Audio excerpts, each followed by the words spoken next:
There came a time when a thriving human civilization was flooded and hidden underwater, and humanity fell into decline. But at this time, marine underwater life, on the contrary, flourished in that new world. Here and there, the remains of the ruins of various buildings stood out from under the water, where people tried to build at least some kind of life, but around those ruins, terrible bloodthirsty sea monsters always lurked. On one of these concrete islands stood Bot's two children, his younger sister, Summer, who noticed something and showed it to her brother. She pointed to the distance where a figure could be seen on the horizon. The blurred outlines showed a man with a stick or some kind of weapon. Botha watched the figure approaching with fear and shivered at the thought that it might well be a sea monster. And Lita jumped into the boat, grabbed the oar, and sailed toward this vision, her brother not even having time to stop her. The girl turned her head back and said cheerfully that it was their dad who had returned and she was waiting for him. Botha was screaming frantically for her sister to return to the ship immediately because it was definitely not their father. Since her sister did not understand what her brother was talking about and did not turn the boat around, Botha had no choice but to jump into the ocean after her. The boy dived underwater, turned his head to the side, and saw a school of fish swimming out of a large hole in the building wall. They were sea monsters, dangerous creatures, and a lot of them were swimming toward the boy. Botha quickly swam to the surface, and his sister called him to her boat because it was too late to return to the island. However, the boy grabbed hold of the rope on the bow of the boat and pulled it along with him to the ledge of the sunken building. The boat docked, and little Lita got out of it and onto the building, with Bot telling her to move as fast as possible. The sea monsters were rapidly approaching the children, and the boy barely managed to get his feet out of the water before a huge monster slammed its head against the building. As a result, two lonely, frightened children sat hugging each other on top of a building protruding from the water, while sea monsters swam menacingly around them. From time to time, huge monsters would swim up to the ruins and hit it hard to push the children into the water. Sometimes the blows were so strong that the children lost their balance. In addition, the building itself was collapsing, and the children risked falling off it into the water when there was no stable place left on it. Botha recalled how their father once hugged his children and promised to protect them both, even at the cost of his life. And then a terrible thing happened. The father passed away, but before that he apologized to his son and asked him to take care of Lita instead. The father gave his life to save the children, so Botha decided that he had no right to give up so quickly. So the guy decided to pull himself together because he realized that he had to protect his little sister. He held a huge sharp sword in his hands and began to swing it left and right, injuring terrible monsters in this way. But falling back into the water, the wounded monster completely destroyed the ledge of the building, and Bot and Lita lost their balance and flew headlong into the ocean. Together with huge stones, the brother and sister found themselves underwater and began to swim to the surface. Luckily, the strong boulders beat the sea monsters pretty good, and the Bot pulled the sister to the pier where they had been standing earlier. The boy thought that they were now in relative safety and wondered what they should do now. But suddenly I heard something scratching against the side of the ship and realized that the sea monsters had returned. The terrible monsters had already gotten on deck and were crawling up to the frightened children, and Botha held his sword out in front of him. Little Lita was crying and calling for help, saying that she wanted to live very much. The boy felt his weakness against those sea monsters and tears appeared in his eyes. He heard only that his sister did not want to lose her life. And then one monster abruptly rushed at the children, knocking them to the deck. But immediately his actions were stopped by someone's accurate shot. The children, who no longer knew where to wait for rescue, looked back in surprise and saw someone rapidly approaching them on the water. And it was a heavily armed girl who confidently sailed toward the children on a surfboard. The sea level in this world was constantly rising, and continents were disappearing underwater one by one. The prosperous human civilization was completely swallowed up by water, and, as a result, humanity fell into decline. The entire world created by man for thousands of years was flooded. Everything was destroyed. However, life has not disappeared from the planet on Earth now, luxuriant underwater world thriving marine life. All the majestic buildings, bridges, roads, and infrastructure that people had skillfully used lay in ruins at the bottom of the ocean. Numerous high-rise and low-rise buildings were buried under the water column and became homes for marine life. All the material things that humanity had acquired were flooded and unable to work, but fish and other marine animals and plants now felt like masters of this world. The people who managed to survive the global flood tried to keep themselves alive at any cost, and Botha and her father regularly walked along the bottom looking for food. Each time, the father warned his son to be more careful to report if he saw metal obstacles or broken glass.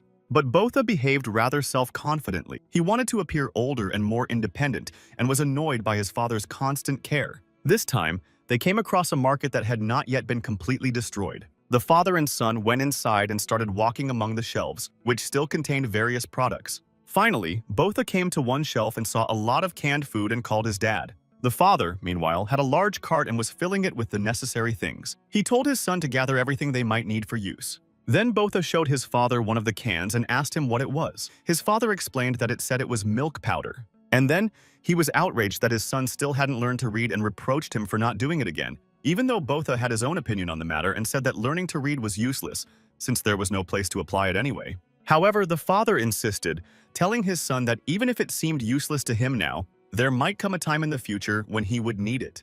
The father concluded by saying that Botha needs to study more and tried to explain to his son how important it is for the future. However, the son never liked his father's preaching. He called it just annoying grumbling. Then Botha saw that his father had taken several forks and was very surprised. He tried to explain to his father that they already had a lot of forks, so there was no need to take them and drag them with them.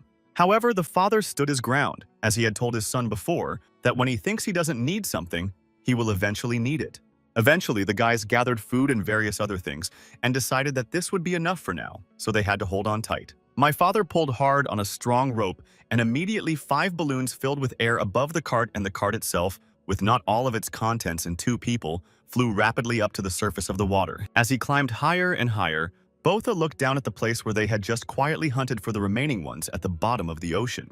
His father calls this place ruins, and says that it used to be a city full of life where many people lived, and it was obvious. But now, when he looked down, he saw that all those buildings under the water looked dead gloomy and scary. The bullets lifted the cart and the people very quickly, and soon they all found themselves on the surface of the water right next to the boat that was their current home. Little Lita climbed high up on the mast and looked for her family to return. She was very happy when she saw her father. Her father immediately asked her if she saw anything interesting from that height. However, the girl sadly replied that she could not see anything worthwhile and began to slowly climb down the mast, holding it tightly with her arms and legs. The father sat down on the box in disappointment and thought that perhaps the birds in the area had nothing to sit on and rest for a while. But Botha said that they hadn't even seen a single bird for several months. The son asked his father if he really thought that there was anyone else alive besides them. Little Lita asked her father with childlike spontaneity if everyone had gone to heaven like their mother. The father looked at his children meaningfully and decided to tell them something very important. He said that he was sure that there were still people alive somewhere out there, that the ocean itself was very huge and that they just hadn't met them yet. Then he sat down next to the children, hugged them to his chest, and said that until they met anyone, no matter what happened, he would protect them with his life. He also instructed them that they should both take care of each other and help each other. They are all in the same boat now, and this should never be forgotten. Each of them had their own duties on board. My father was responsible for hunting and for the maintenance of the ship, i.e. all kinds of repairs on it. Personally, Botha was responsible for food supplies and everything related to food and water. And little Lita, although still just a child, was already responsible for washing and cleaning. Although my father had one more extremely important task, constant research of the ruins. However, starting last year, his father allowed Botha to hunt with him on the surface, thus teaching him the craft. But recently, for the first time, I allowed him to go down to the ruins with him. A small crane was mounted on their boat, with the help of which the father could pull a cart with found things and food on board, so they took everything they needed from the sea. And of course, one of the children's favorite things to do was to look at all these strange things and mechanisms that they were bringing up from the bottom of the ocean. But they had one more unconditional rule that they all had to strictly follow. At 9 o'clock in the evening, when the sun was setting, all the alarm clocks they found that showed the same time started ringing. Then came the time that my father always feared and never joked about. As soon as the alarms rang, my father quickly opened the hold and they all took turns jumping down. In the end, it was the time that not only my father, but all of them together were afraid of, and it was not in vain. So the alarms rang, and Lita was the first to go down into the hold, and her father asked his son to move faster. Botha quickly ran to their hiding place, and when he started to descend, he saw the fish hanging on poles, which he was drying in the wind and sun. The boy shouted in frustration that he had completely forgotten to collect the fish beforehand and intended to do it now, but his father wouldn't let him. He simply shoved his son inside the hold where Lita was already, and then he hid in there himself and closed the door. Soon the sun completely disappeared behind the horizon, and night fell.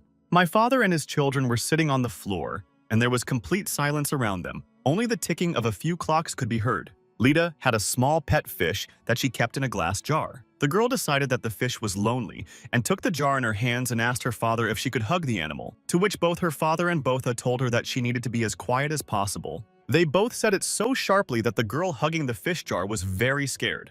And almost immediately, they all heard a loud crash outside, and the father realized that someone he was very afraid of had come and hugged both of his children tightly. Monsters came up to their boat, monsters that always came out at night. They were nocturnal. From all sides, they surrounded this boat, which was drifting alone in the ocean, with a father and 2 children on board. The monsters were constantly banging their huge carcasses against the side of the boat, and the children were very scared at these moments, and all Botha wanted was for the monsters to just go away and leave them all alone. The boy panicked a bit, and then he felt his father put his hand on his shoulder and very calmly said that everything would be fine. Dad explained that the monsters would just push the boat a little bit out of curiosity and then swim away, leaving them alone. However, as long as the monsters did not stop rattling around the ship, the children were very scared. Sometimes water oozed through the door leading to the hold, which made it even scarier. The father, who was just as scared as his children, never let them go at such moments until the monsters sailed away. After about an hour, it would stop, it would be quiet again, and the tired children would go to bed. As Botha was falling asleep, he asked his father if there were also many scary monsters where he used to live. And my father replied that it was a lot because those monsters are found wherever there is water, and now it has swallowed up the whole world. But they also had harpoon throwers everywhere who skillfully fought those monsters. The bot was very interested in this information and wanted to know a little more about who the harpooners were. And my father told me that such throwers were called warriors, who fought sea monsters to protect their cities. The father spoke about it very proudly and enthusiastically, because he was also one of them. And then he showed his son the tattoo on his shoulder and explained that it was the mark of a harpooner. The bot looked at this picture carefully and asked what those 6 strange dots were below the circle. And my father explained that the dots were not dots but 6 stars. The son was very interested in his father's story, and when he heard about the stars, he asked what they were. And then the father realized that his children had never seen the stars in the sky because they always hid on the lower deck at night. Then he looked up dreamily and said that the stars were very far away, but they were so bright that at night, when the daylight was hiding, they became visible. Since ancient times, people have used the stars as guides to stay on track and also used them to sail the sea. And they could look like millions upon millions of bright gems scattered chaotically across the black sky. While the father was telling such interesting stories, the children fell asleep unwittingly, and he thought sadly that he would really like to show them these stars, so that they could also see how beautiful it is, what a magical sight it is. So another dangerous night passed, morning came, and the father and his children climbed from the hold to the upper deck on poles where their fish were drying, and all they saw were heads. All the carcasses had been eaten. Botha was extremely disappointed about this, because this food would have lasted them for a whole week. They also saw a complete mess on the deck, with a lot of scattered broken things to start working on. But the father carefully hugged his children and said that the main thing was that they were okay and lucky to be unharmed. Little Lita said that she was not hurt at all.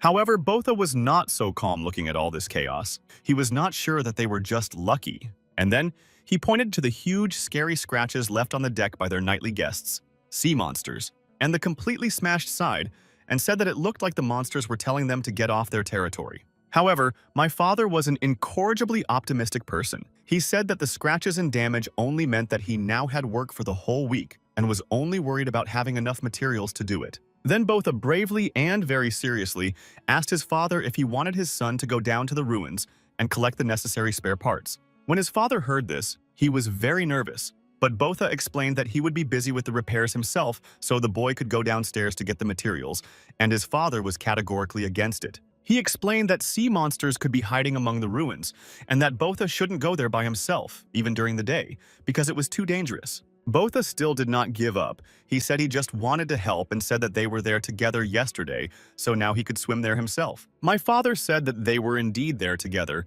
but before that he made sure that the place was safe to explore, although it seems that now he has no choice. But he still insisted on his point and very seriously told Botha and Lita that he forbade them to go down to the ruins until they turned 17. The son reacted very sharply to this. He attacked his father, saying why it was he who decided where they could and could not go, and that he was old enough to go where he wanted and when he wanted. However, the father also began to say very sternly that these rules existed only for the safety of their family, and Bot did not let up. He asked when his father would stop treating them as little children and not treat him like a child. And then he pointed to a small fish that was swimming carefree in a jar and said that he was not as brainless as this goldfish. But the father emphasized that he only forbade going down to the ruins, and that he would take his son wherever he wanted. However, this permission was not enough for Botha, and he rejected the offer. He said in frustration that it still didn't change the fact that they were stuck on this dilapidated boat.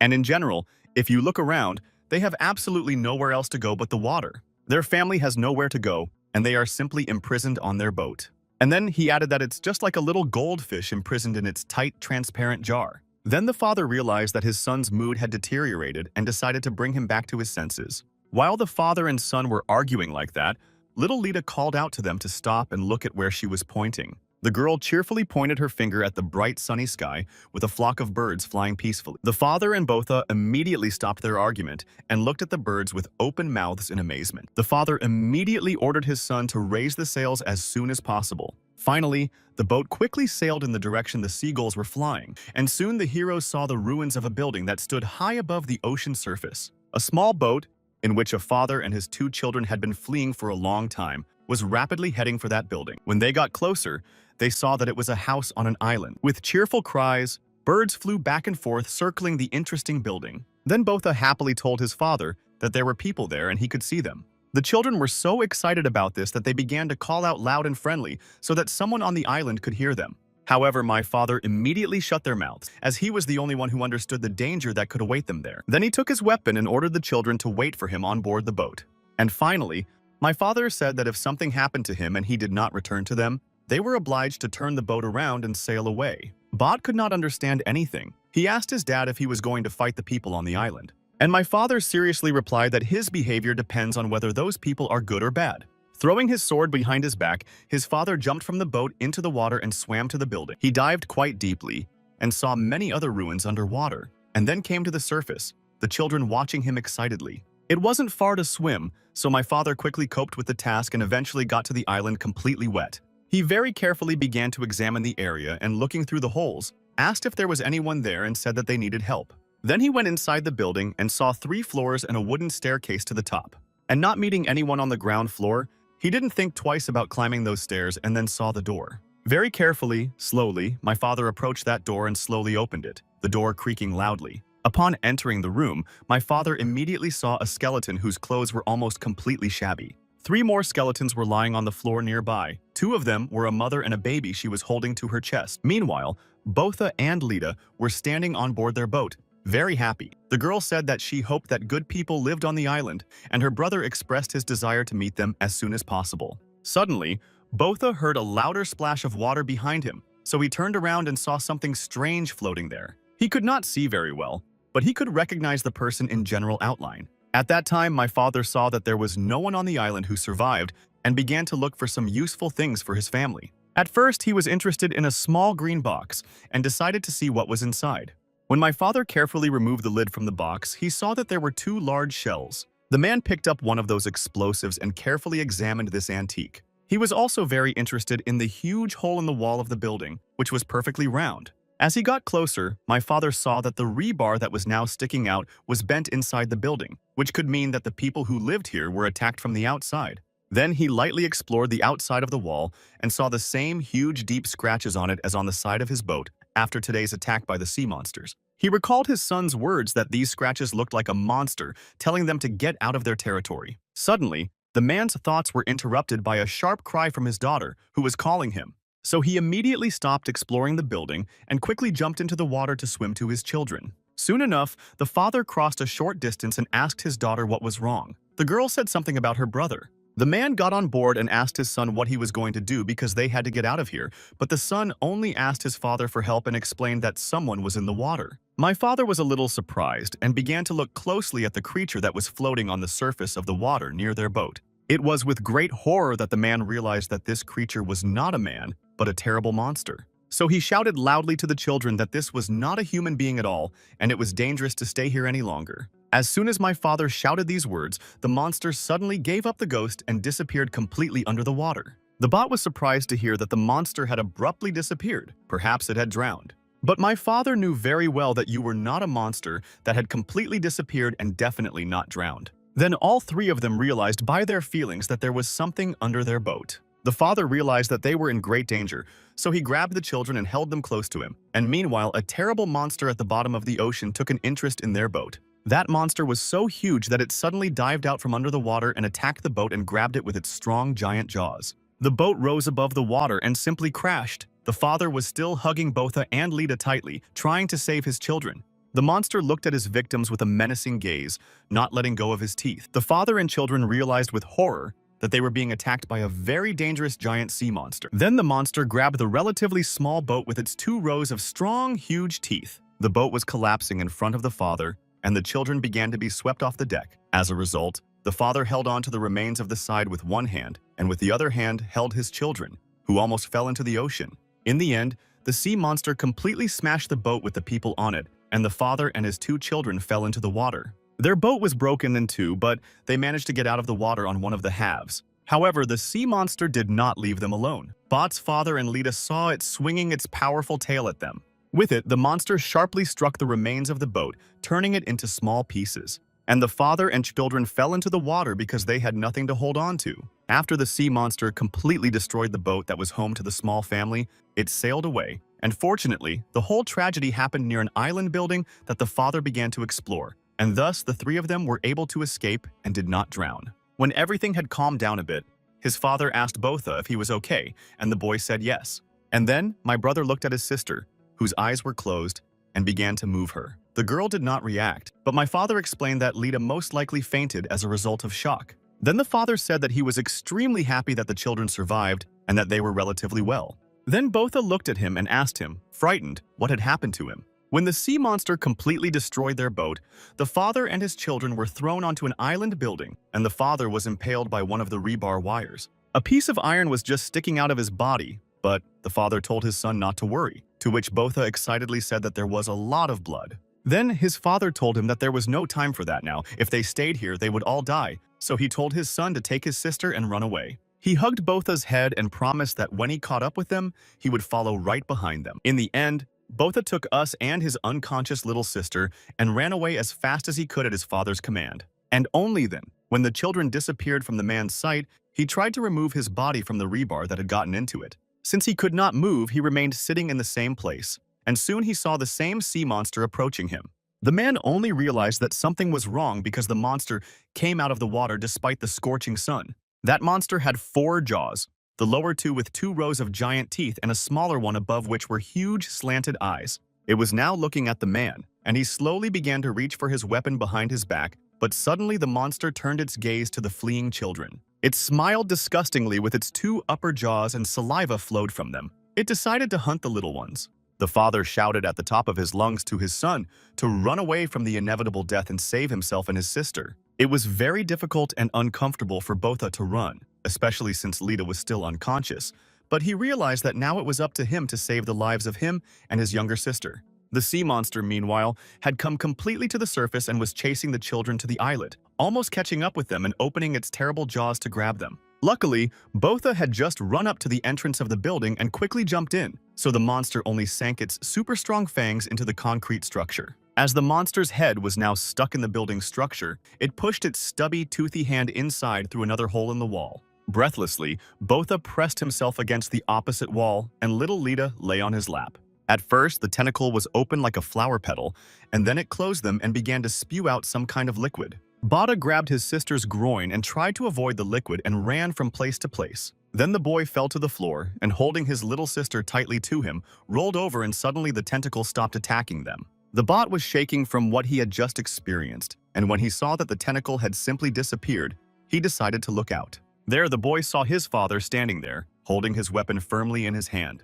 Botha was extremely happy to think that his father had overcome his injury and neutralized the sea monster. But suddenly, the boy saw that something unnatural was happening to his father, and he gradually turned into a tentacle of a monster. Since Botha was careless enough to go outside, I think the sea monster walking towards his dad easily grabbed the boy with its tentacle. It completely enveloped him with petals and pulled him towards it. Poor Botha thought that he was dead.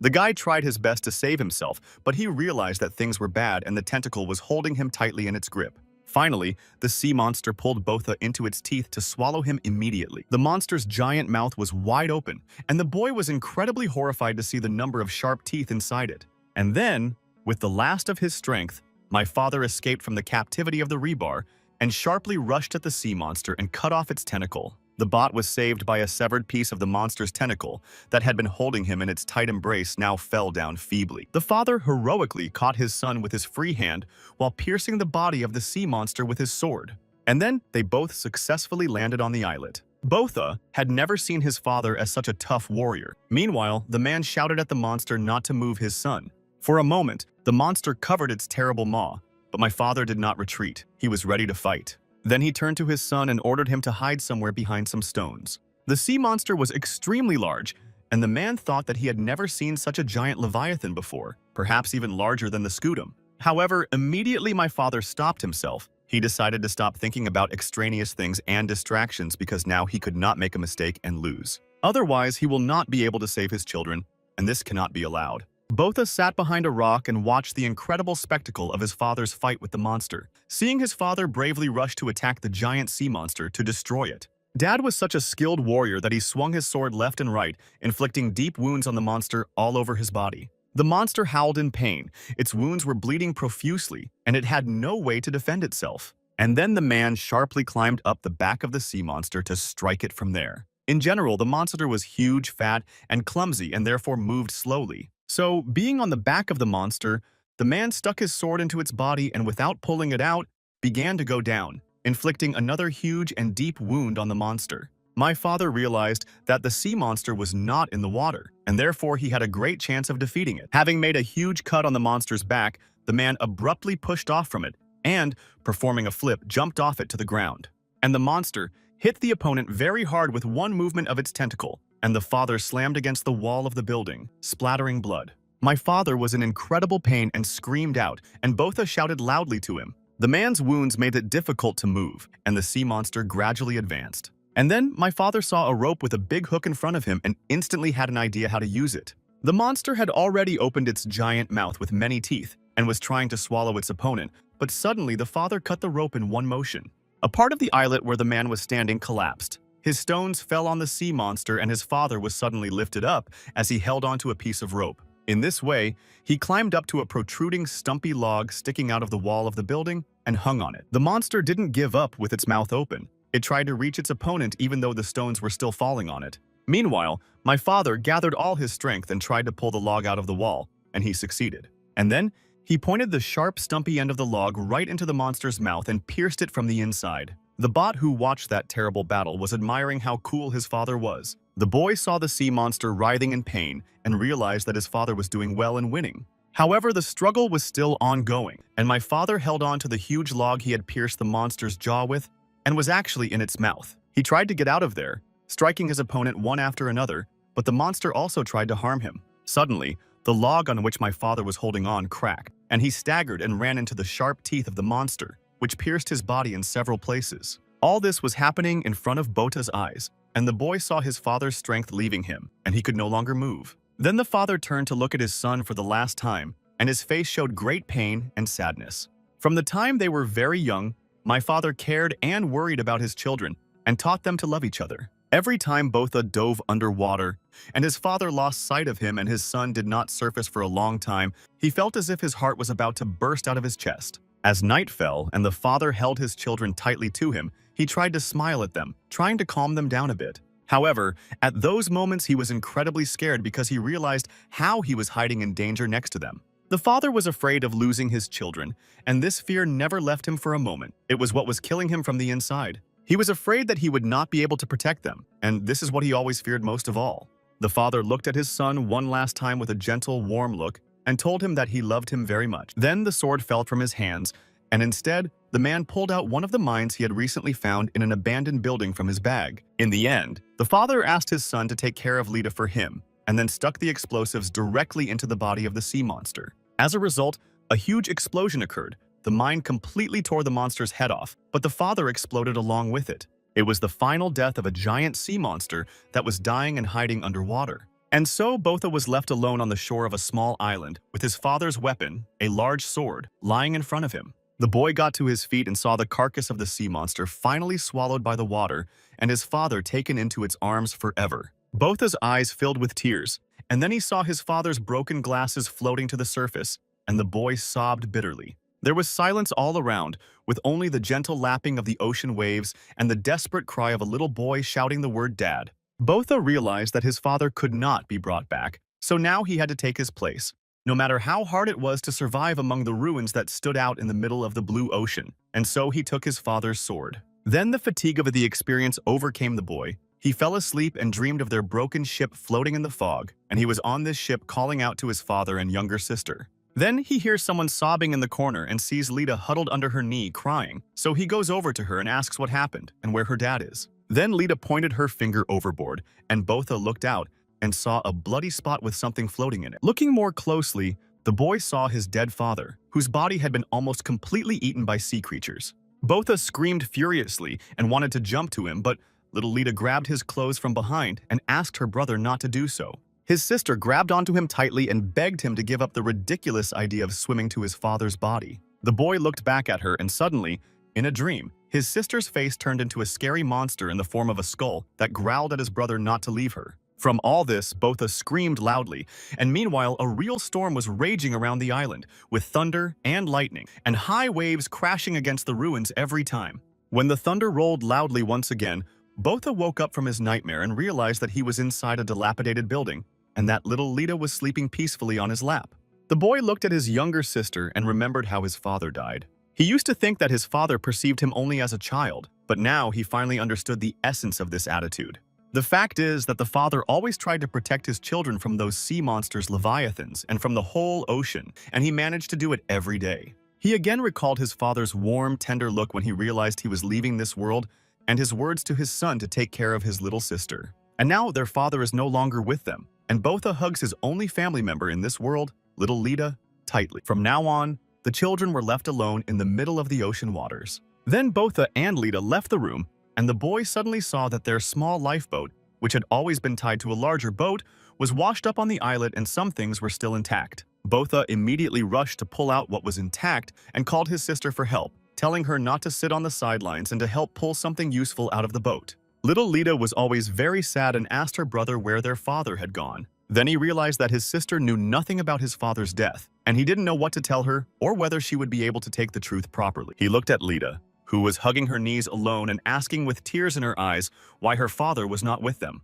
Then the girl began to cry loudly and asked if their dad had died and was now in there with their mom. Now Botha himself could not hold back his tears. He went to his little sister and hugged her, and they cried together with grief. Then the children gradually calmed down and eventually began to search their boat, which the waves had washed up against the ruins of the building. In the end, they managed to save a few things, and little Lita noticed that their watches still worked. But the bot reminded her that a sea monster had attacked them during the day, so they could no longer rely on that watch. Suddenly, Lita's tummy rumbled loudly, and her brother gently asked her if she was hungry and stroked her head gently. But Lita, although she was still very young, still realized that they had no food and she denied that she was hungry. However, the insidious tummy did not stop talking, and the girl got angry with herself. She exclaimed that she could be patient, and her brother suggested that she try to catch at least something. Then the guy started rummaging through the surviving things and realized that their harpoon gun was gone, along with all the fishing tools, and it was bad. And then Botha got to one of the boxes,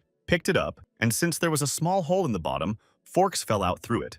And the boy immediately remembered how his father was always collecting many forks and even took a few during their last dive to the ruins. He also recalled that he told his father that they already had a lot of forks, so why would they want to take them upstairs? And his father taught him that if he thinks he doesn't need it, he might need it later. Any little thing might come in handy someday. Botha started to cry at the mention of his father's science. Now, he was beginning to understand all his words, and finally, taking a fork, cord, and stick, the boy made a wonderful harpoon. He said that instead of a real harpoon, they could use this temporarily. And then the boy went closer to the water to try to catch some fish, but the ocean waters were a little scary for him now. He doubted whether he should go there and how risky it was because his father always told him about the dangers. Botha was very afraid if the sea monster was still alive. Now the water he had become completely accustomed to in his life was scaring him.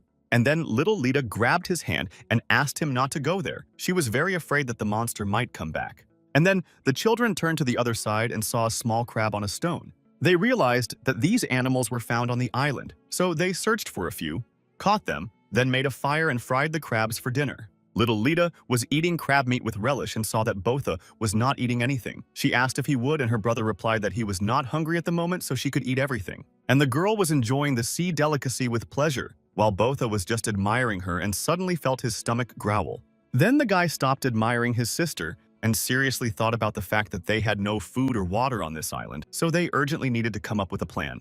At first, he found various surviving bottles and built a structure to collect rainwater in them, which at first they got a little bit, but the boy knew that it would not last long, for one day at most. Then he remembered his father's teaching again. Once his father suggested that the boy learn to drink seawater, although Botha did not believe it was possible. But his father showed him one construction. You could cut off the bottom of a plastic bottle, wrap the edges inside, and then cover the container with seawater and put it all in the sun. As the water heats up, it will begin to evaporate. Droplets will settle on the walls of the bottle and gradually drain into the curved areas. For Botha, it was some kind of strange science, but he made those structures out of all the plastic bottles he found, filled them with seawater, and put them in the sun. Soon, they started collecting fresh water. The boy was shocked that his father's experiment worked, so the children decided to try the water they had collected on their own and were delighted to find that it was not salty at all. Botha picked up his little sister and began to spin with her, and the children were sincerely happy that they had succeeded,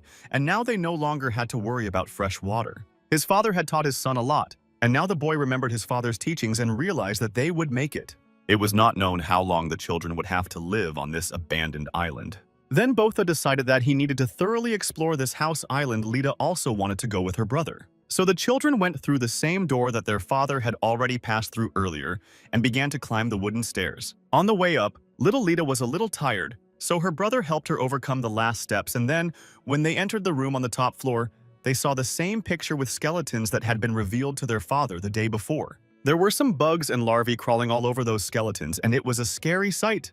The children became incredibly scared and both screamed in fright. Little Lita immediately grabbed onto her older brother, saying that she was very scared, shaking with her whole body and asking him who these people were. And Botha explained to her that in his opinion, all these people once lived here on the island. However, the girl again asked why they died, and her brother simply suggested that they see if there was anything useful and valuable in that room and leave. Then he started pulling down the bedding and curtains, which were full of dust, and handed them to his sister, who was coughing from the dust. Then Botha found a metal canister, shook it, and realized that there was some kind of liquid inside. His first thought was that there might be water in it, but he opened the lid and smelled it, and it immediately became clear that there was gasoline inside the canister. Looking further, the bot saw a box that was open, so its contents were visible. There was one shell inside it, although it was clear that there were supposed to be 2 mines. Without thinking twice, Botha put down the gas can and picked up the explosives. When he read what was written on it, he immediately remembered that his father had pulled the same projectile out of his pocket and stuck it into the body of a sea monster. It was an identical bomb that his father had used during a recent battle to defeat a terrible monster.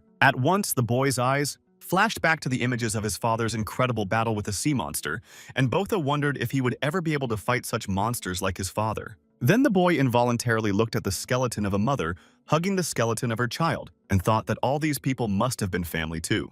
Botha hugged his little sister and wondered if he could protect her so that she would not end up like those people. Now, it was a very painful question whether the children would be able to survive here on their own among the continuous water around them. However, they had no other choice but to do their best. Botha made harpoons and little Lita tried to catch crabs so that they would not be hungry. The boy knew that if they were going to live on that island, sooner or later he would have to go underwater and hunt. Even though Botha was still a young boy, he knew that he might have to face the sea monster if it appeared here again. And then he thought resolutely that in that case he would definitely use his father's sword, and with that weapon in his hands, he would defend his little sister. In the end, it was his father's last wish, and he remembered again how tenderly his father had looked at him then.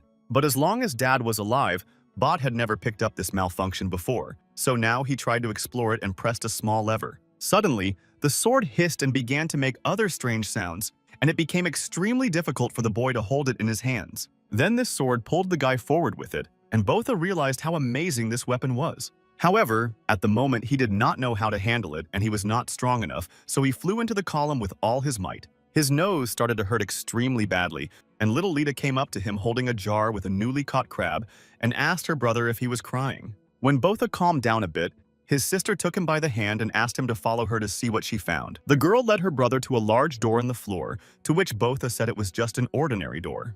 But then he saw a small hole in the side of that door and looked down through it and realized that there might be a basement. Then Botha pushed the door open and the children saw a staircase leading down. Lita said that crabs were hiding there, and the boy told his sister that he would go check it out because there might be something useful for them. Botha armed himself with one of his homemade harpoons and started to go down to the basement. His sister asked him to be careful. The guy was slowly going down the stairs and suddenly heard a strange humming noise, but he continued to walk on and suddenly, right in front of him, a large fish jumped out of the water, which turned out to be at the very bottom. Then Botha saw that in this basement there was a kind of pool with a lot of fish swimming in it. The boy was very excited about this discovery because this fish meant that he and his sister would have something to eat. Then he didn't think twice about putting on his scuba goggles and diving underwater. Immediately, he caught sight of a huge fish that looked at the newcomer with fear. And now, being underwater, Botha saw that there were a lot of fish swimming around. So he immediately decided to start hunting because he needed to take care of food for his family.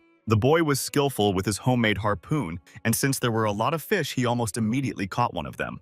Botha was very happy because they already had water, and now they wouldn't have to worry about food, which made him very hopeful that they would succeed. The boy realized that they could stay here on this island and live a good life. So Botha was happy that his life was slowly getting better with his sister, and suddenly he saw a light flashing, so he decided to swim over and see what it was. Under the influence, the boy saw a gray ball in front of him and, touching it lightly, felt that it was soft. But then he pulled his hand back in horror because he began to realize what it was. Botha looked around and saw many such balls attached to the ruins everywhere, and from time to time some of them made a knocking sound. The boy was among an infinite number of sea monster eggs with ripening fruits. Suddenly, one of the eggs next to Botha cracked slightly, and a terrible gray monster's paw came out of it. The boy realized that he was in the nest of sea monsters, and some of the eggs began to crack and monsters hatched from them, so he rushed to escape from this terrible place. Although Botha immediately realized and swam out of there as fast as he could, one monster managed to grab the boy's leg.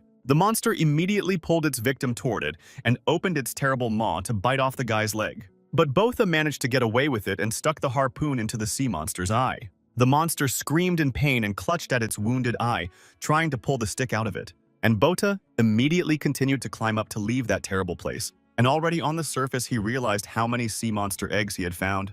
And the very next moment, the monster's paw appeared again from under the water, and the monster began to crawl ashore. It was the same wounded monster that had just hatched from an egg, with Botha's homemade harpoon still sticking out of its eye. The monster began to climb the stairs to catch the boy again, and Botha grabbed his father's sword and began to swing it in front of the enemy. Then the monster opened its terrible mouth, and Botha jumped up with all his might and ran down the stairs from the basement. He managed to get upstairs quickly and then immediately closed the door to the basement. Then the boy heard a loud thud from below, and the next moment, the sharp fangs of the sea monster sank into the boards. The monster tried to throw down the door on top of which Botha was sitting to get out of the basement, and then Botha gathered his strength, got to his feet, and pointed his father's sword at the sea monster. And then he sharply stabbed that sword right into the door under which the terrible monster was. Almost immediately, the knocking from below stopped, and Botha thought he had managed to defeat the sea monster. Then he pulled his sword out of the door and started dragging stones and stacking them on top of the door to prevent the monsters from getting through to the surface.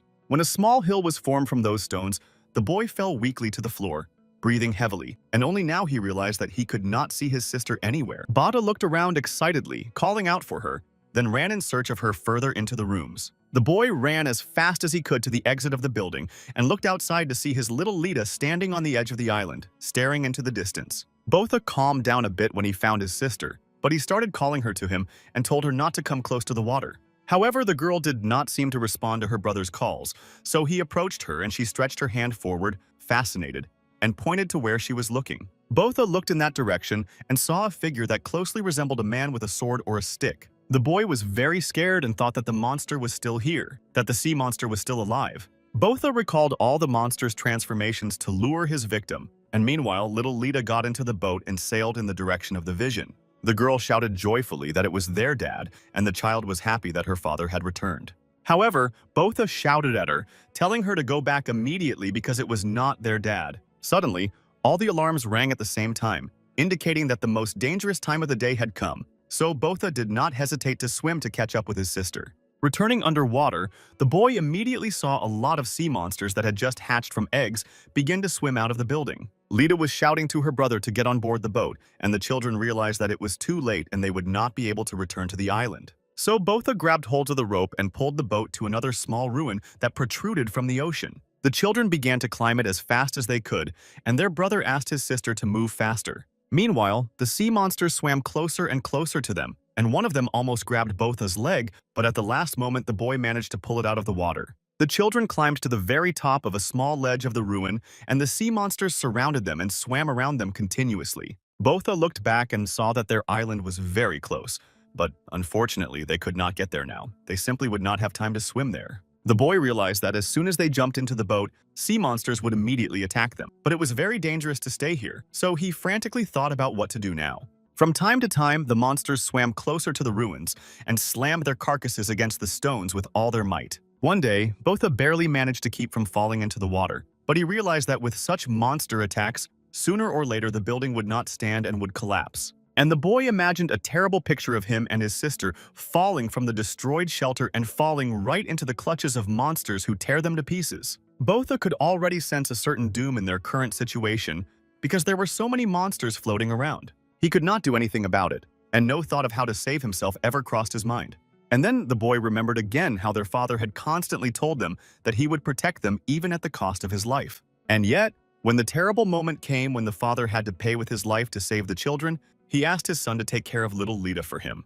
Therefore, Botha told himself that his father risked his life and then gave it to save his children, so why is he now giving up so quickly? Then the boy pulled himself together, grabbed his father's sword, and decided that he would protect his little sister as his father had asked him to do. Therefore, Botha fearlessly rushed at the sea monster that was ready to attack them and struck it with his sword directly on the head, dividing it in half. The wounded monster retreated and fell into the ocean, and the boy realized that he had succeeded. He had been able to do it. However, he wounded only one monster, and there were many around, all of them ready to attack the children. But Botha didn't even think about giving up. He swung his sword left and right and caused irreparable damage to the monsters. One by one, the wounded sea monsters fell into the water, but at the same time, they destroyed the ledge of the building where the children were standing.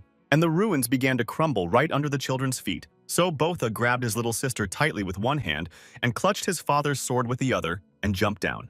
The children managed to land directly into the boat, which was their only escape. Suddenly, they heard a strange crunching sound and saw something chaotic happening among the sea monsters. In a moment, they realized that the monsters began to devour each other. Apparently, they didn't care what they ate as long as they were not hungry. Then Botha wasted no time in ordering Lita to take up the oar and row to the island as quickly as possible while the monsters were busy devouring each other. However, there were a lot of sea monsters, and some of them still rushed to catch up with the boat with the children. Both Botha and Lita managed to swim to the island because the distance to it was short. But as soon as they got to the shore, the girl was frightened and said that the sea monsters were very close. When the children went inside the building, Botha looked for a place to hide, then he looked up. The boy came up with the idea to climb the stairs and then destroy those steps, so he told his sister to climb faster. Lita gradually climbed up the stairs step by step, followed by Botha, and tried to cut through the remaining steps with his sword, but almost immediately realized that they were too thick and the sword would not hold.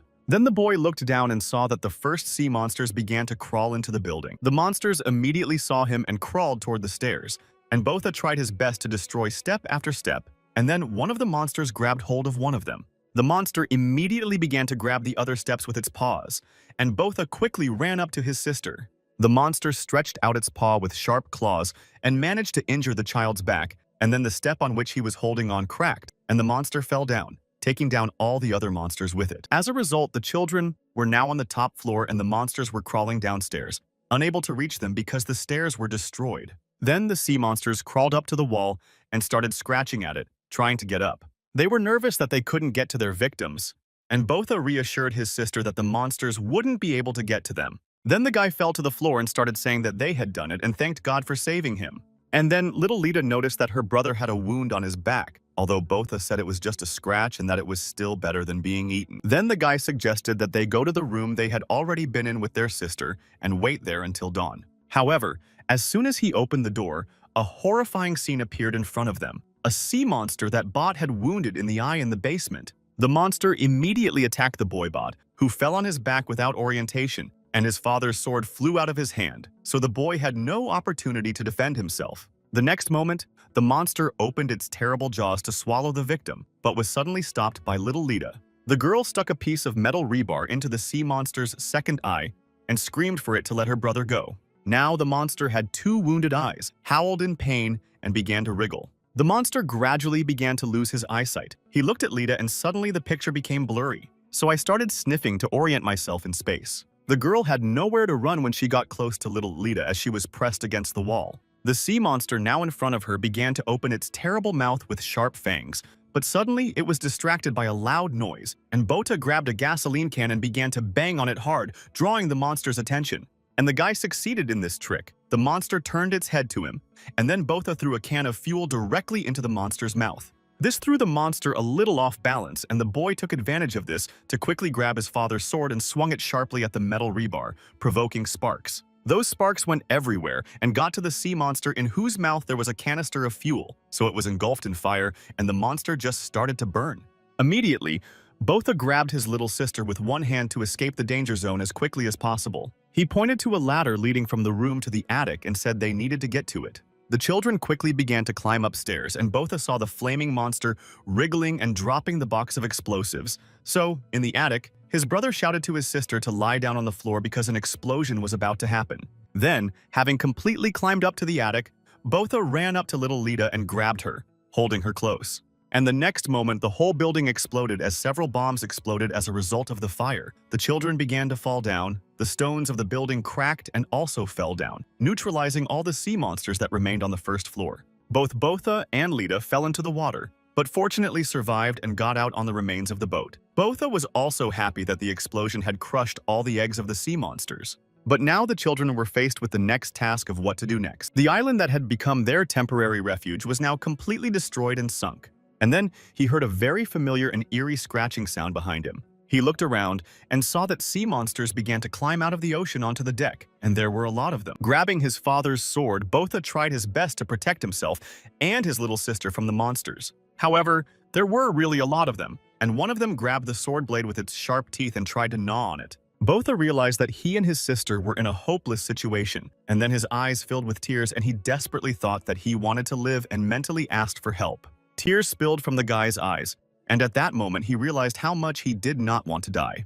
And the next moment, the monster that had seized his father's sword was hit by a shell, and the monsters began to retreat. Both Botha and Lita looked into the distance and saw a figure on the horizon rapidly approaching them, and then the children saw that it was a young girl heavily armed. The boy hugged his little sister and could not believe his eyes that they were seeing a human being. The girl had long ash hair, and one eye was covered with a bandage. The children looked at her in shock and realized that they were finally seeing a living person. Meanwhile, the girl attracted the attention of the sea monsters, and when the monsters turned around and headed for her, she skillfully attacked them. Numerous small shells fell on the monsters, causing irreparable damage, so they stopped attacking children.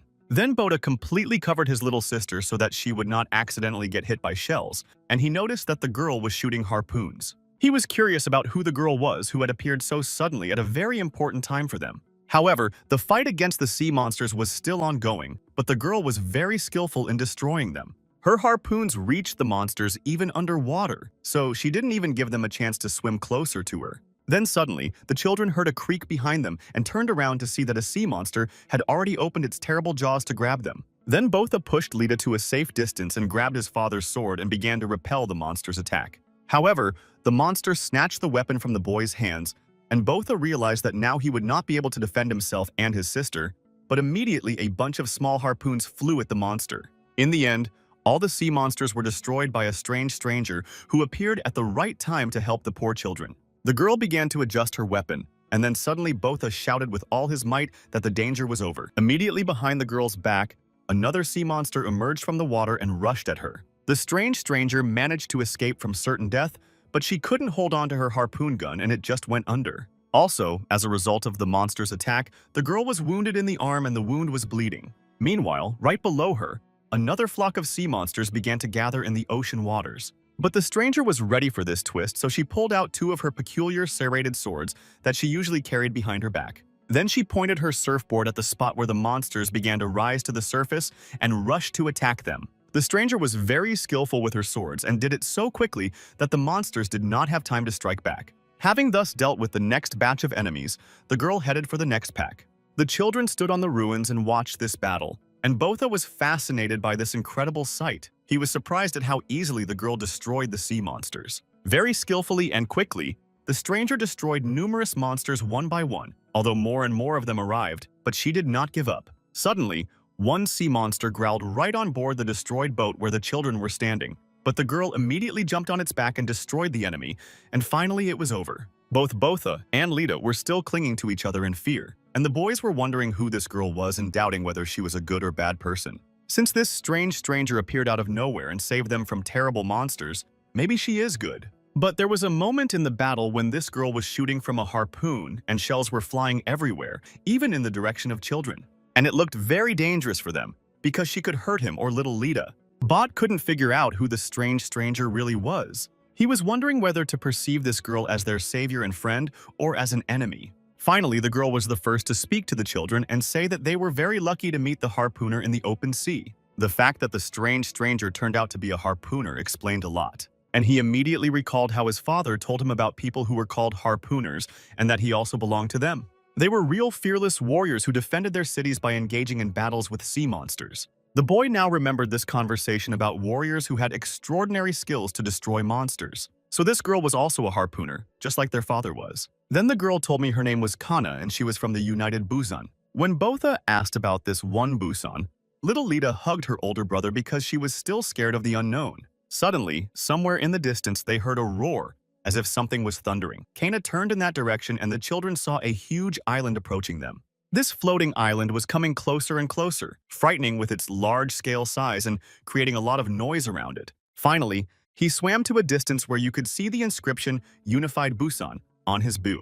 It turns out that it was a real huge ship with a lot of different structures on it. That ship sailed very close to the ruins where the children were, and Kana now realized that the ship was as big as an entire island. As the children stared in amazement at the incredible size of the ship, numerous bubbles appeared from under the water, and then something began to rise to the surface. But it was the first time the children had seen such a thing, so they were very scared. Only Kana would agree calmly. She said that they had finally arrived and then the hatch on the submarine opened abruptly. Immediately, a well-dressed man appeared from the opening and greeted the harpooner. The girl looked at him emotionlessly and reproached him for being too slow. The man's name was Brun. But her husband disagreed with her remark, saying that it wasn't them who were slow, it was just her who was too fast. Botha watched the whole scene in amazement, realizing that at last they were in front of people. They had met real people. And then other crew members started coming out of the submarine hatch, and the children saw several people at once. Meanwhile, people on the ship also began to come on deck, many of them whispering to each other. Both of them could not believe in such a miracle, while the people on board the ship were also surprised to find two small children. For a long time now, relative silence has reigned, broken only by the lapping of ocean waves and the lively whispers of many people in Unified Busan. And the people kept coming out of their rooms, more and more of them, and Bot and Lita were very surprised by the number. The boy was in tears at the sight, and little Lita asked her brother if it meant they were saved and would be safe now. Then Botha hugged his little sister very tightly and cried a lot, remembering their father. After all, they had finally met the people their father had been striving for, and now they had succeeded. The guy was overwhelmed with emotion. He was not ashamed of his tears, he just cried, realizing that now they were both saved and everything worked out. Then the ship turned on huge searchlights that illuminated the remains of the ruins where Botha and Lita had been hiding for the last few days.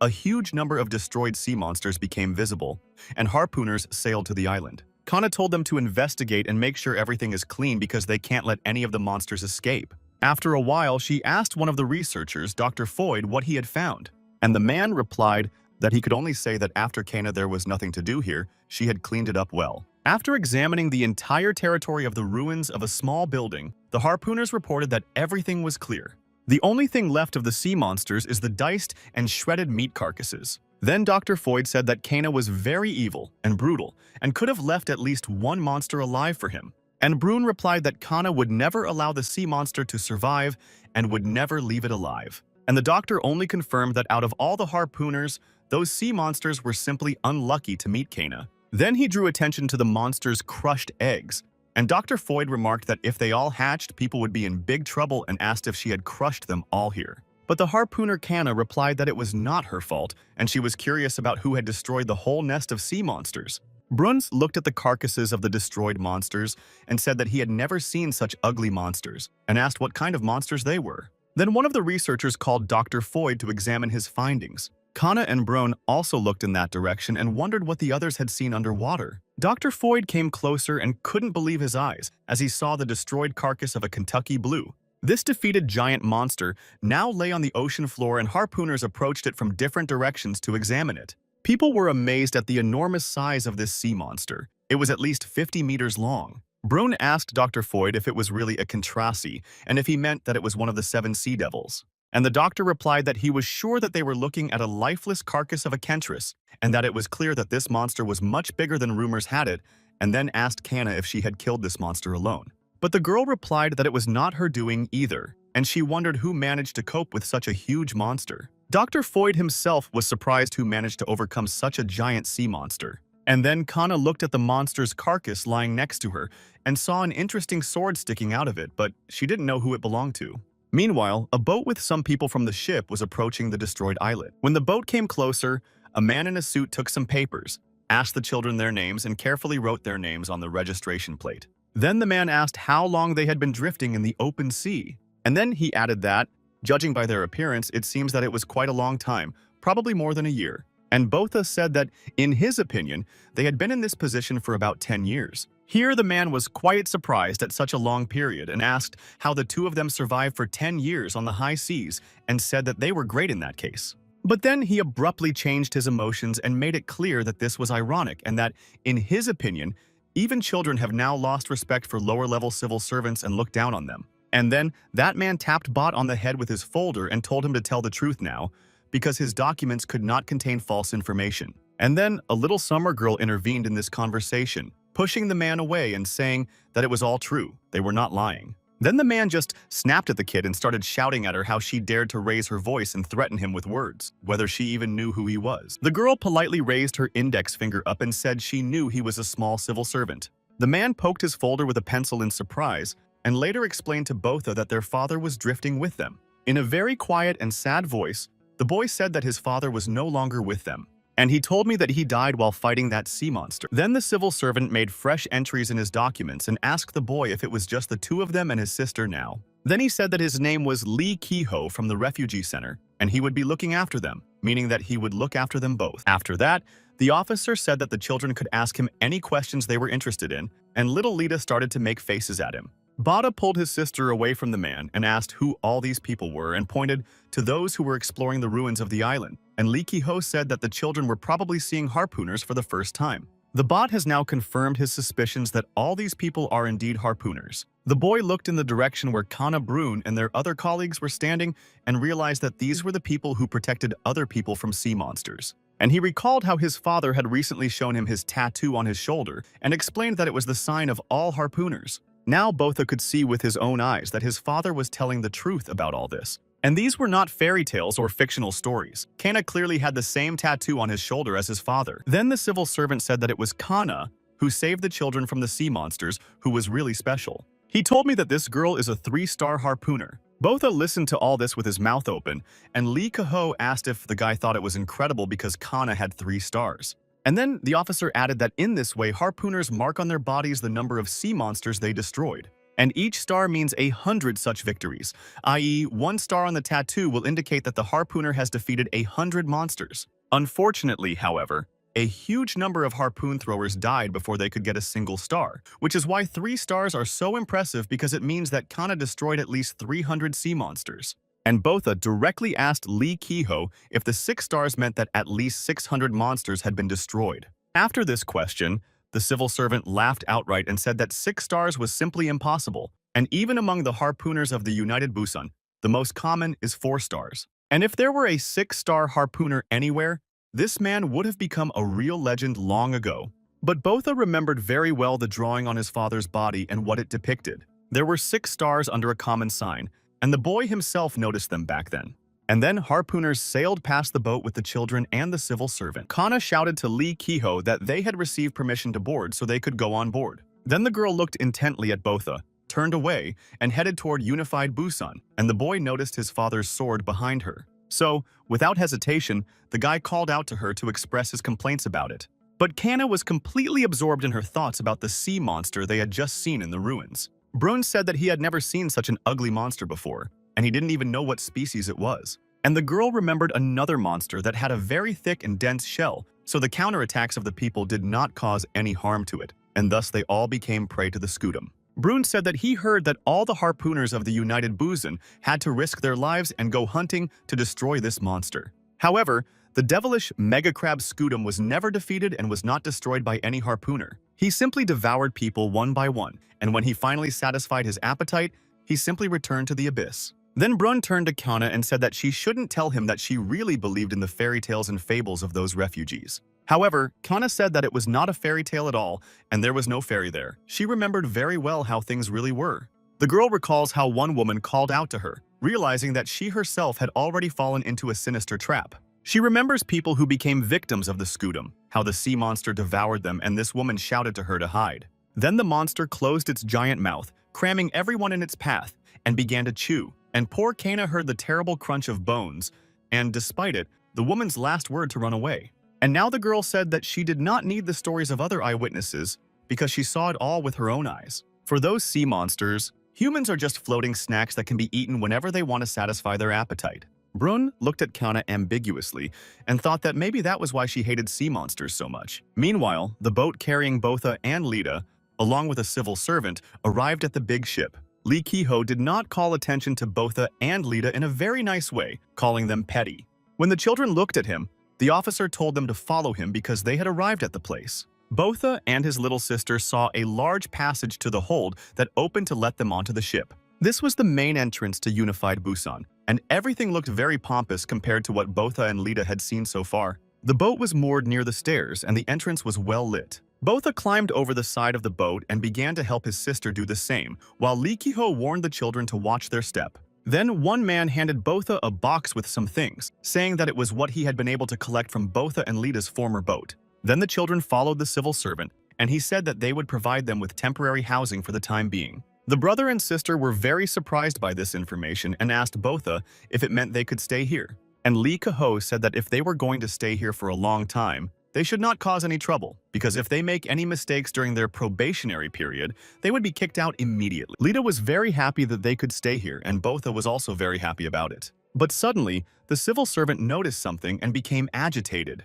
He said they needed to get shoes immediately because walking barefoot here would be a real disaster. Then he looked at his watch and realized that his shift was almost over. However, there was no other way out, so he told the children to follow him to the market, and little Lita asked what it was. The officer turned to them with a smile and said that they would see for themselves when they got there. So the children walked with Lee Ki-ho to the market, passing through numerous spacious halls. They were surprised, first of all, by how spacious and huge everything is here, because they were not used to such a scale. And little Lita noticed that this ship did not even rock, and it was very strange for her. Soon the children saw a huge lifting hook with a variety of things inside. Then that hook opened and all those things fell out of it with a terrible crash onto the floor. Immediately, workers wearing helmets and face masks approached the pile and began to dismantle it. The bot realized that the people on the ship also use relics that they retrieve from the ocean floor. Then he smelled metal nearby, where welders were working. Meanwhile, the civil servant kept walking and told the children to stay close to him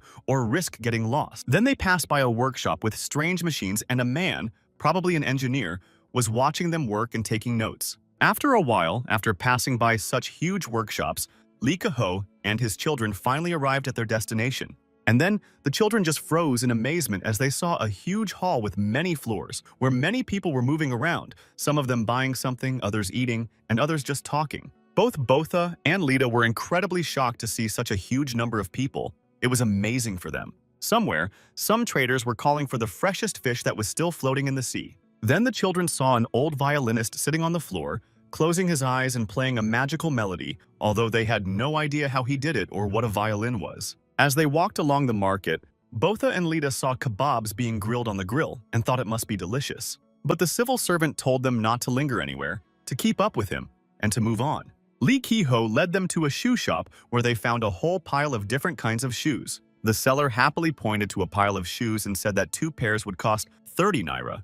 The civil servant was outraged that 30 nuts were too expensive and asked when the price had risen so much, and then explained that these children were refugees, so he asked to lower the price a little. The salesman folded his arms across his chest and asked if the employee really thought that shoes were made of seaweed and that he knew full well that he could not lower the price. Then Lee Kaho asked the bot if he could exchange something to bargain with the seller. The boy began to rummage through his belongings in a box that a kind man had kindly collected for him and found a watch. However, the seller was not at all happy with this offer and showed a complete sale of watches behind his back. Then Botha pulled out a few more forks and a glass-corked bottle of alcohol. The seller immediately noticed him and told him to show him this bottle, which was the product he was interested in.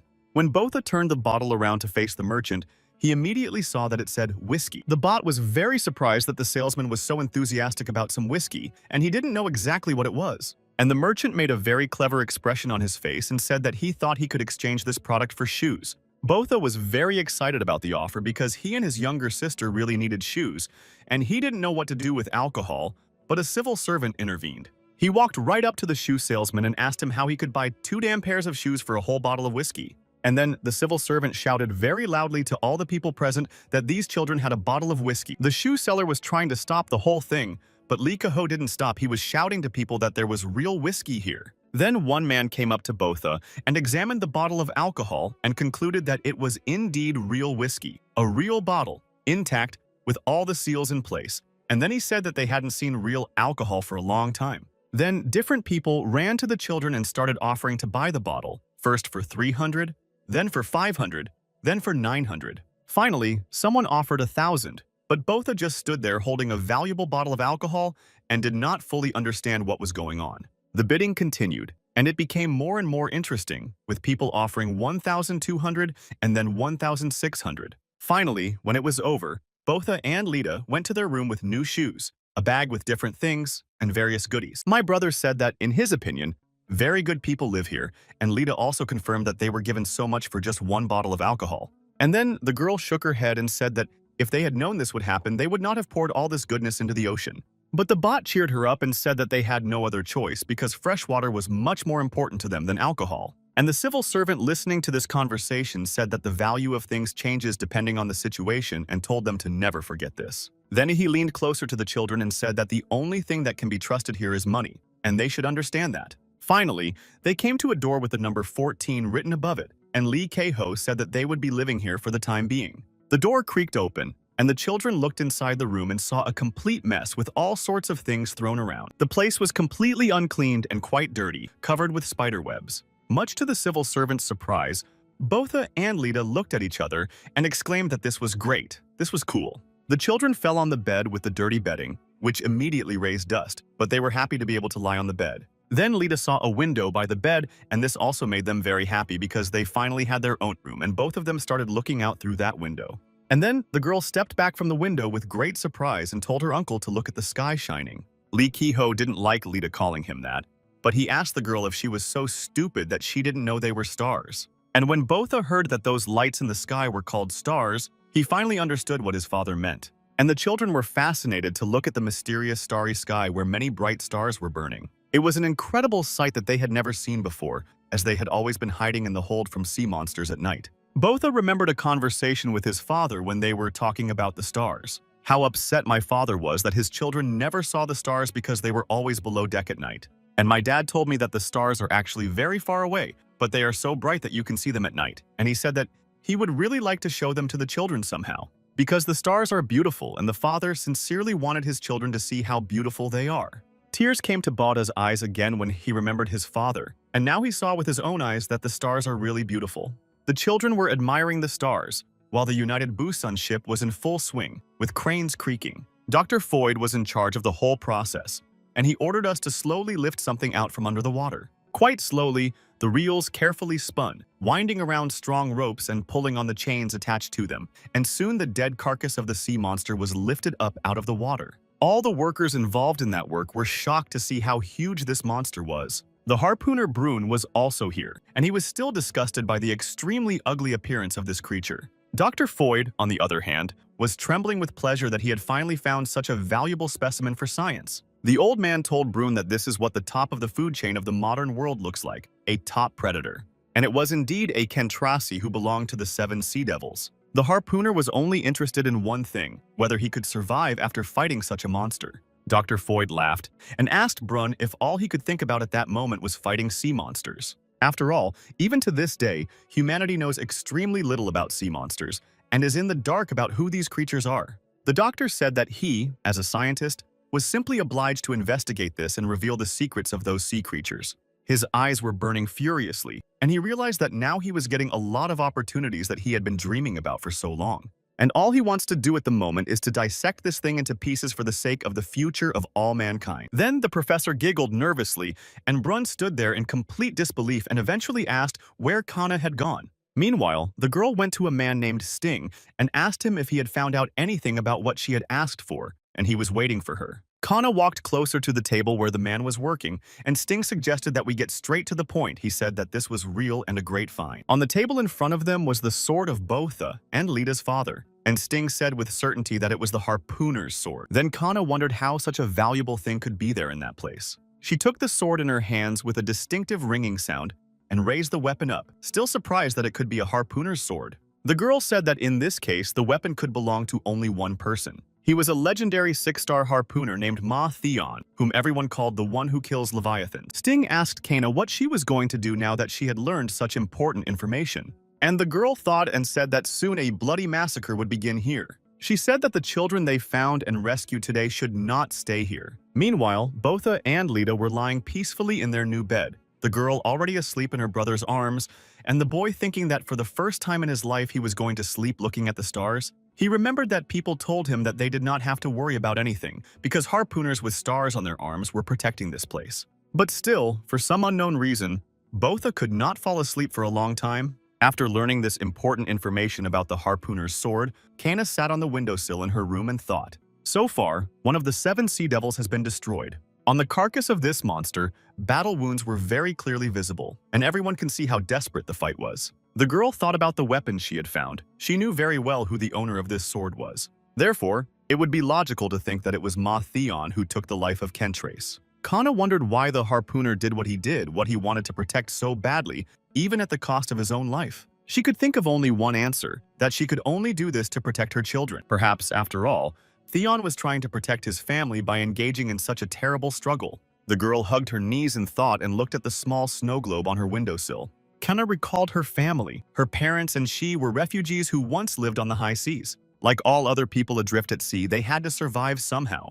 To do this, they went down to the seabed and combed through the ruins, sometimes digging through the garbage to find the things they needed to live. The girl recalled being 14 years old and looking at some of the things she found underwater as garbage. However, her father explained to her that this was not garbage and that she should just let her daughter think of it as a treasure hunt. Suddenly, my father pulled out a rag with something wrapped in it and began to unwrap it. It was this small snow globe, and my dad looked at it with admiration and said it was almost new. Then he wiped it well and gave it to his daughter, saying that it was for her. Kana looked at this thing and saw a whole new world inside that little glass ball. There was a beautiful 2-story house with snow-covered fir trees around it. The girl looked inside fascinated and thought that probably all people used to live in such houses. But then Kana resolutely held the glass ball back to her father and told him to take it away because she didn't want it, and her parents were surprised to hear why she didn't want it. And my daughter very sensibly explained that they could sell this balloon in Unified Busan and make money on it. But the mother told her daughter not to worry because it was really a gift from her mom and dad, so she should just enjoy it and take care of it.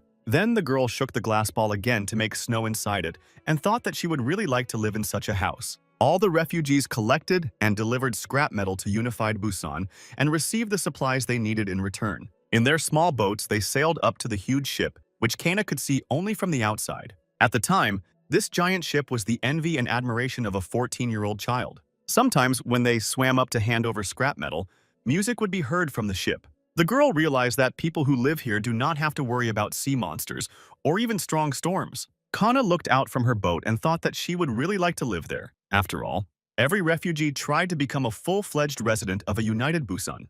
The life of the refugees was very tiring. Every evening they gathered for a meeting, spreading a map in front of them, and agreeing on where they would search for something valuable and necessary the next day. Accidents were common among them, and injuries were commonplace, as were attacks by sea monsters. These creatures could suddenly appear out of nowhere and attack seabed researchers, so it was not always possible to protect themselves from them. Kana remembers well how her Uncle Cholman and Aunt Midori died in this way once. People died every day for one reason or another, and it was hard to say goodbye to the next victims every time.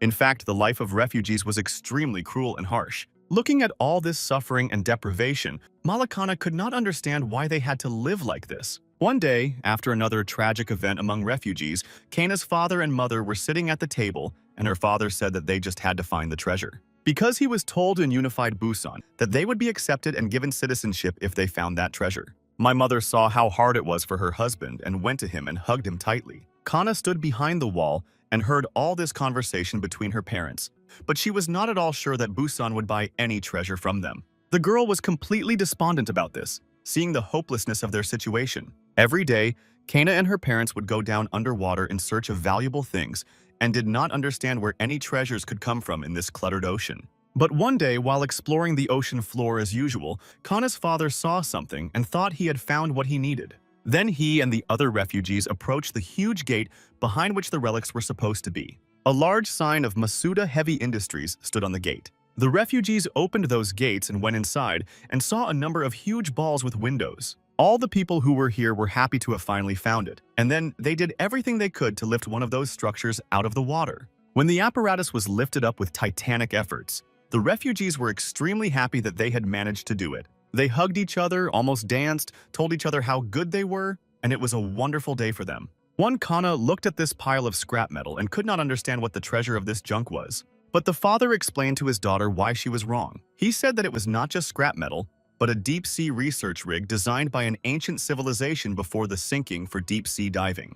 And then Mom and Dad told Kana that thanks to this installation, they would be able to join the unified Busan very quickly and become its full-fledged citizens and residents. For a girl who had been dreaming of living there for so long, it was incredible. Kana hugged her parents and wondered if this meant that they would no longer have to drift around and go hunting to find the things they needed to live. All the refugees were extremely happy that they no longer had to worry about sea monsters. But it was at that moment that the real nightmare began for them. The refugees, who were celebrating the fact that they had finally managed to find a real treasure in the depths of the ocean, were attacked by a giant sea monster. Everyone who was safely on deck at the time was attacked by a terrible monster and fell into its jaws as food. Kana was sitting on the deck and saw all that horror with her own eyes. She also saw her mother being devoured by the sea monster and heard her mother calling out to her. The mother was crying and shouting desperately for her daughter to hide somewhere. The girl was frightened and squeezed into the side of the ship, and the blood of its victims was spraying directly from the monster's giant mouth. It was then that she was shot in the eye as the refugees who still survived tried to counterattack the terrible monster. They rushed at him with any weapon they had at hand and desperately struck at the enemy. Then the monster raised one of its paws with sharp spikes and brought it down directly on the men, crushing them completely, and then shoved them into its mouth. Then the monster went to catch other people on boats that were sailing nearby. In one of them, two men were arguing. One said to turn back and the other mentioned that his friends were fighting there. But the first one convinced him that all those friends had already been eaten and their turn would come soon. However, the men did not have time to do anything because one of the sea monster's limbs was already heading towards them. They just stood there in complete stupor and watched what the monster was going to do, and the next moment numerous thick spines fell from the sea monster's paw on the men, completely piercing their boat and themselves. And then Kana's father ran up to her and grabbed his frightened daughter and quickly dragged her away. They ran into the hall where the communications center was located, where the signalman was sitting on the floor shivering and unable to say a word. Then Kana's father grabbed the radio himself and started shouting into it to get a response from Unified Busan to the refugee fleet's request. Dad said that they were attacked by a giant sea monster and repeatedly asked them to answer. Meanwhile, the monster was destroying everything in its path, and no one answered from Unified Busan. A man was fishing near that place, Ma Theon, the father of Botha and Lida. When he was young, he heard a noise from afar and then saw a boat approaching and realized that something strange was happening. Meanwhile, in the refugee fleet, Kana's father kept trying to contact the United Busan, and his daughter covered her injured eye with her palm. He kept repeating that their fleet had been attacked by a giant sea monster and kept asking if they could be heard. At that time, the boat came closer to Theon, and the man saw that the whole vessel was completely pierced with sharp spikes. Theon immediately realized that those people had been attacked by a sea monster and turned his head in the direction of the roar. The sea monster continued to destroy the fleet of refugees, destroying boats one by one. And Kana's father in the cabin tried in vain to contact United Busan by radio, but they did not answer. And finally, the long-awaited voice came from the speaker, announcing that Unified Busan was on the line. The man, a radio operator, who by then was sitting in deep shock and unable to act appropriately, grabbed the radio from Kana's father's hands and started shouting for help and saying that sea monsters had attacked them. The man was begging for help so emotionally that he eventually began to choke and tears were pouring from his eyes. The men were happy that they had finally received an answer, but then a voice from the speaker coldly informed them that the United Busan was not obliged to protect the refugee fleet and was not responsible for their protection. Then Kana's father, in desperation, grabbed the radio and began to beg them for help again, saying that they had a child here. My father shouted as loudly as he could and asked them to save at least her, and he kept on persuading them. And the same voice from the speaker just as coldly informed them that their request was denied. Kana did not understand why those people who had such enormous power refused to rescue them. She only heard a wish of success and the end of the call. Then her father made one last attempt to be heard by Unified Busan and told them that they had found treasures with the Masuda Heavy Industry mark and begged them not to disconnect. And at that moment, a sea monster broke through the ceiling and grabbed the man in its giant claw, completely covered with sharp spikes. Kana jumped up and started screaming loudly, but her father forbade her to approach him. He shouted to his daughter to stay away and run as far away as possible. And then, the sea monster clenched its pincer holding Kana's father, and the characteristic crunch was heard again. The girl lost her only two close people that day, her mother and father. It was extremely frightening and impossible to accept, because not long ago they had been laughing and hugging together. Kana looked up at the sea monster that had just deprived her of all her loving people and did not understand how this could happen. The girl was standing right under the ominous jaws of a giant monster, and it seemed as if she had lost all sensation, including fear. Kana was left all alone in this indifferent world, and the teenage child did not understand why this had to happen to them. Frankly speaking, she felt doomed and resigned to her fate, and suddenly someone grabbed her with a strong hand and pulled her away from the dangerous place. He was a young father of Botha and Lita, who was not afraid to come to the aid of people. Theon took Kana in his arms and said that one should not give up life so easily. Then he brought the girl to a man who worked as a radio operator and told him that he would leave the child with him for the time being. The radio operator looked at Theon in fright and stammered to ask who he was. The man was trembling all over and could not control himself. And Botha and Lita's father replied that his name was Ma Taeon, and he was a harpooner from the United Busan. Then Theon pulled his sword from behind his back, and the radio operator saw that it was a real harpooner's sword. Malakana looked at her savior in awe and could not believe her eyes, trying to memorize his name. The radio operator was very happy. He knew the name of this famous harpooner and was grateful that he had come to save them. He also said that he thought that Unified Busan had left them here to die because they had cut off communication with them. Then the man began to look around and ask where the other harpooners were because he was waiting for help. And Theon simply told him that this ship would soon sink, so he ordered him to take a lifeboat and escape while he distracted the sea monster. And then the radio man's joy came to an end. He asked if this harpooner had come here all alone, and Theon meanwhile went to meet the monster. The harpooner saw that this monster looked very strong and wondered if his sword could pierce the monster's carapace. Then his struggle with the enemy began. But before that, Theon cut the ropes of the boat and launched it and heard the splash of water. Then the harpooner struck the monster with his sword, but the metal met with strong resistance, so only small cracks formed on the enemy's body. The shell of this sea monster turned out to be stronger than Theon thought before, which complicated the situation. Then he decided to increase the power of his weapon and turned a special lever on his sword to the maximum setting. Suddenly, the sword hissed loudly, and Theon took a comfortable position for a fight of greater intensity. The man was waiting for the monster to launch a new attack and stood right under its belly, preparing to strike. When the sea monster began to attack, Theon skillfully used his sword and dealt damage to the monster from below. Kana was very surprised to see that the monster had even retreated a little, and the harpooner continued to strike him. Theon taunted the sea monster that it had probably never seen such a strong and rebellious prey before. Meanwhile, some not yet fully digested victims fell out of the monster's wounded belly, and Theon asked if the monster was satisfied that it had managed to stuff itself with people. Then the harpooner shouted angrily at the monster that it was a damned shrimp. And keeping his sword at maximum capacity, he promised the sea monster that he would slice him up right away. And then he jumped high and started swinging his weapon in different directions, causing irreparable damage to his opponent. Kana and her husband, a radio operator, were shocked to see the scene and could not come to their senses. The girl could not believe that it was just one person fighting on equal terms with a giant sea monster. She realized that he does not let himself be eaten and is not afraid of the monster at all. Meanwhile, the battle continued. Theon wielded his weapon as if dancing, and he was doing a great job. He seemed to be piercing his opponent. This time, the harpooner will manage to cut the carcass as he has already damaged its shell. So the man prepared for the final attack in this battle. He began to jump on different parts of the sea monster's body and continuously strike it numerous times. Ma Theon was a real predator hunter. 14-year-old Kana watched the harpooner's artistic movements with her mouth agape. This man is really the one who takes the life of the Leviathans, and he does it very skillfully. A few more accurate and powerful sword blows, and now the sea monster's shell was finally cut through. For a moment, Theon stopped to reload his sword. He had the last capsule of gas left,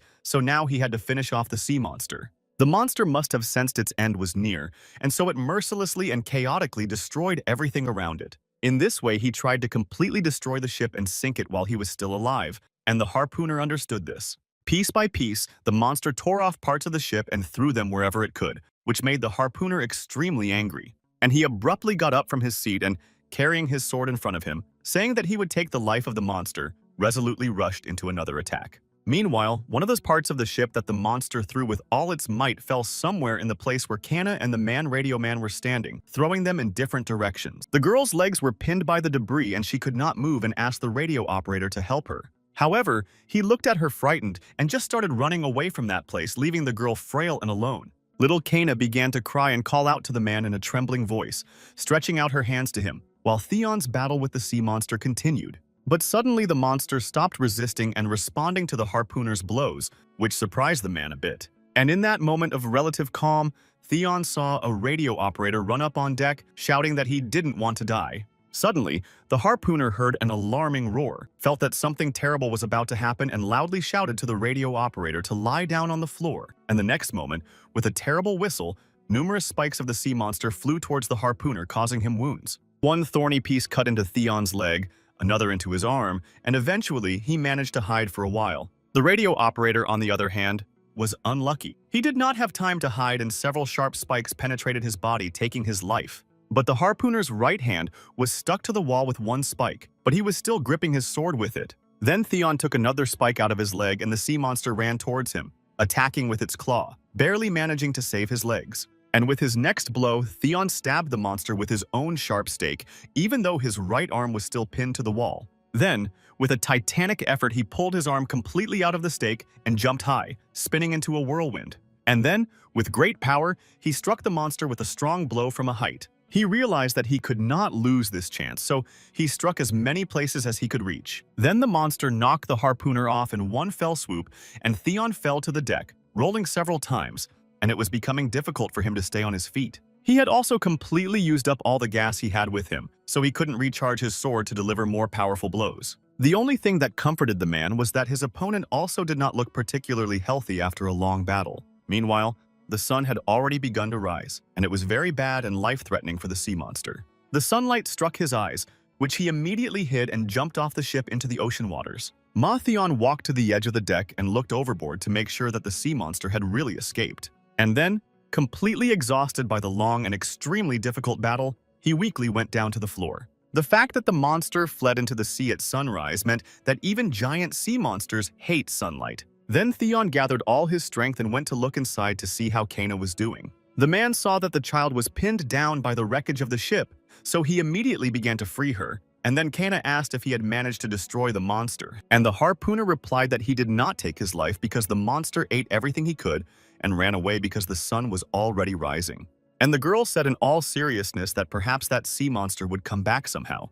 And then Theon helped the girl out and asked her if she wasn't happy to see another new day. However, Kana was not happy about it at all and said that she had nothing to be happy about anymore. The girl cried bitterly and said that that night her mom and dad were eaten by that terrible monster. Theon stroked her head sympathetically and said that this was indeed a very difficult, irreparable loss. Suddenly, they heard other boats approaching them because as soon as the sun came up, the harpooners of the United Busan came in a cloud. However, they did not come here to save people, but only to take the relics found by the refugees. Then the commander-in-chief offered to sign an agreement with them, which meant that they would pay for the girl's treatment in exchange for the relics. They slipped her a document and said that as soon as she signed it, she would immediately become a full-fledged citizen of the United Busan. And of course, she signed it, since she was completely alone in this world. On that terrible night, Kana lost her family and her home, and she was seriously injured, so there was no other way out for her. So now, she became a full-fledged citizen of the United Busan, which she had dreamed of for a long time.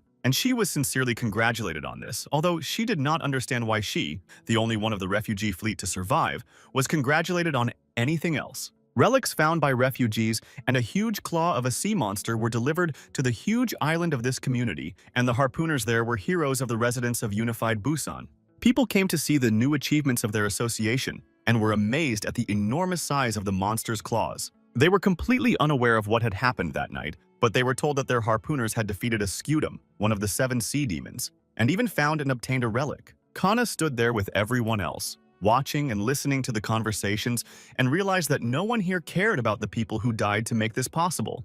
To all those people, refugees meant absolutely nothing. She even heard the citizens of unified Busan saying that refugees are big simpletons and essentially work for free just to get citizenship here. But who would have thought that they would be able to find Masuda's relics? One of the harpooners, calling the refugees idiots, ironically said that yesterday they even asked for help. Then the man mockingly said that he had refused them, and everyone else started laughing loudly at this. Kana listened to all of this and could not believe her own ears how cynical all those people were. Then the harpooners laughed that since all the refugees were dead, they essentially got all their relics for nothing. And then Kana couldn't take it anymore. She came out of her hiding place grimly and approached the men, holding a piece of glass bottle in her hands. She looked up at the harpooners with her one eye and asked if she had heard correctly that they were waiting for the sea monster to devour all the refugees. The man who refused to help came closer to Kana and asked if she was the refugee girl who had survived the monster's attack. And he sarcastically asked her what it was like to become a resident of unified Busan after selling his parents' lives for cheap.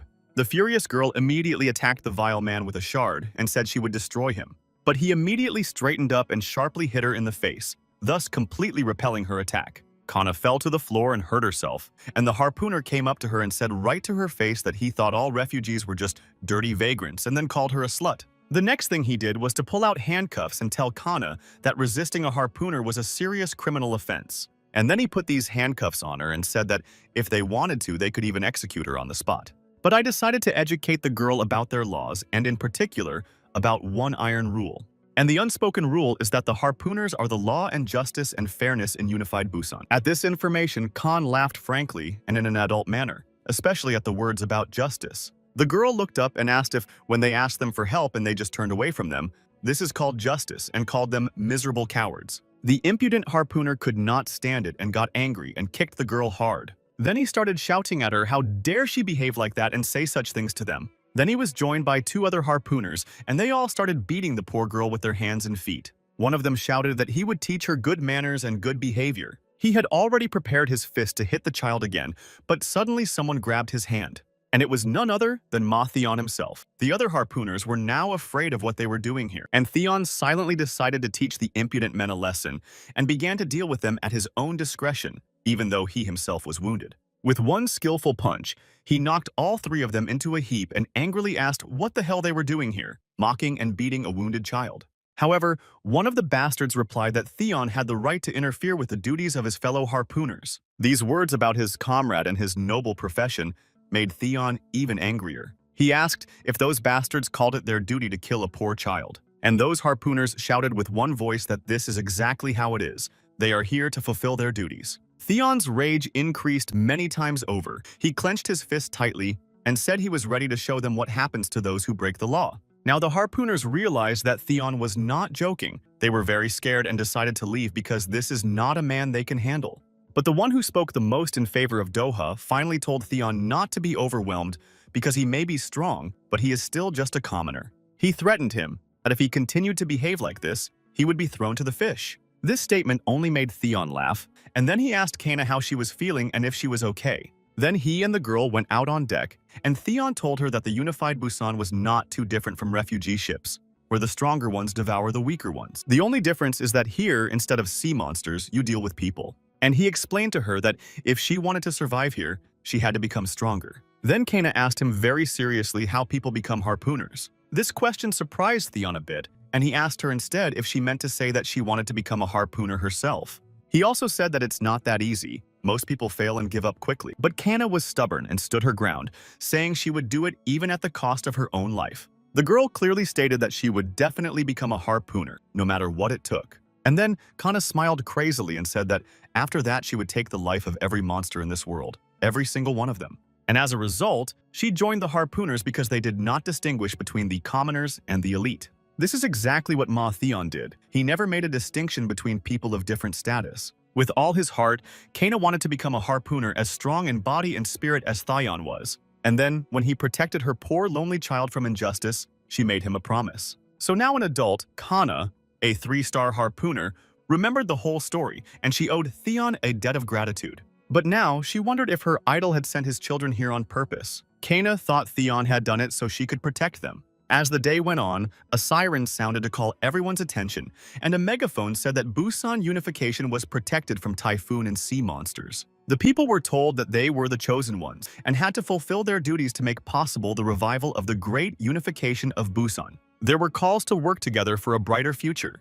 There was a huge scrap metal warehouse on the island where all metal finds from the ocean floor were dumped. Little Bada came here first, and there was already a worker working there to whom the boy addressed himself, but the man did not hear him. Then Botha shouted louder, asking if the man had any work for him in the warehouse. Then that worker got down from his car, looked at Botha, and said that it would be difficult for him to work because he was too small.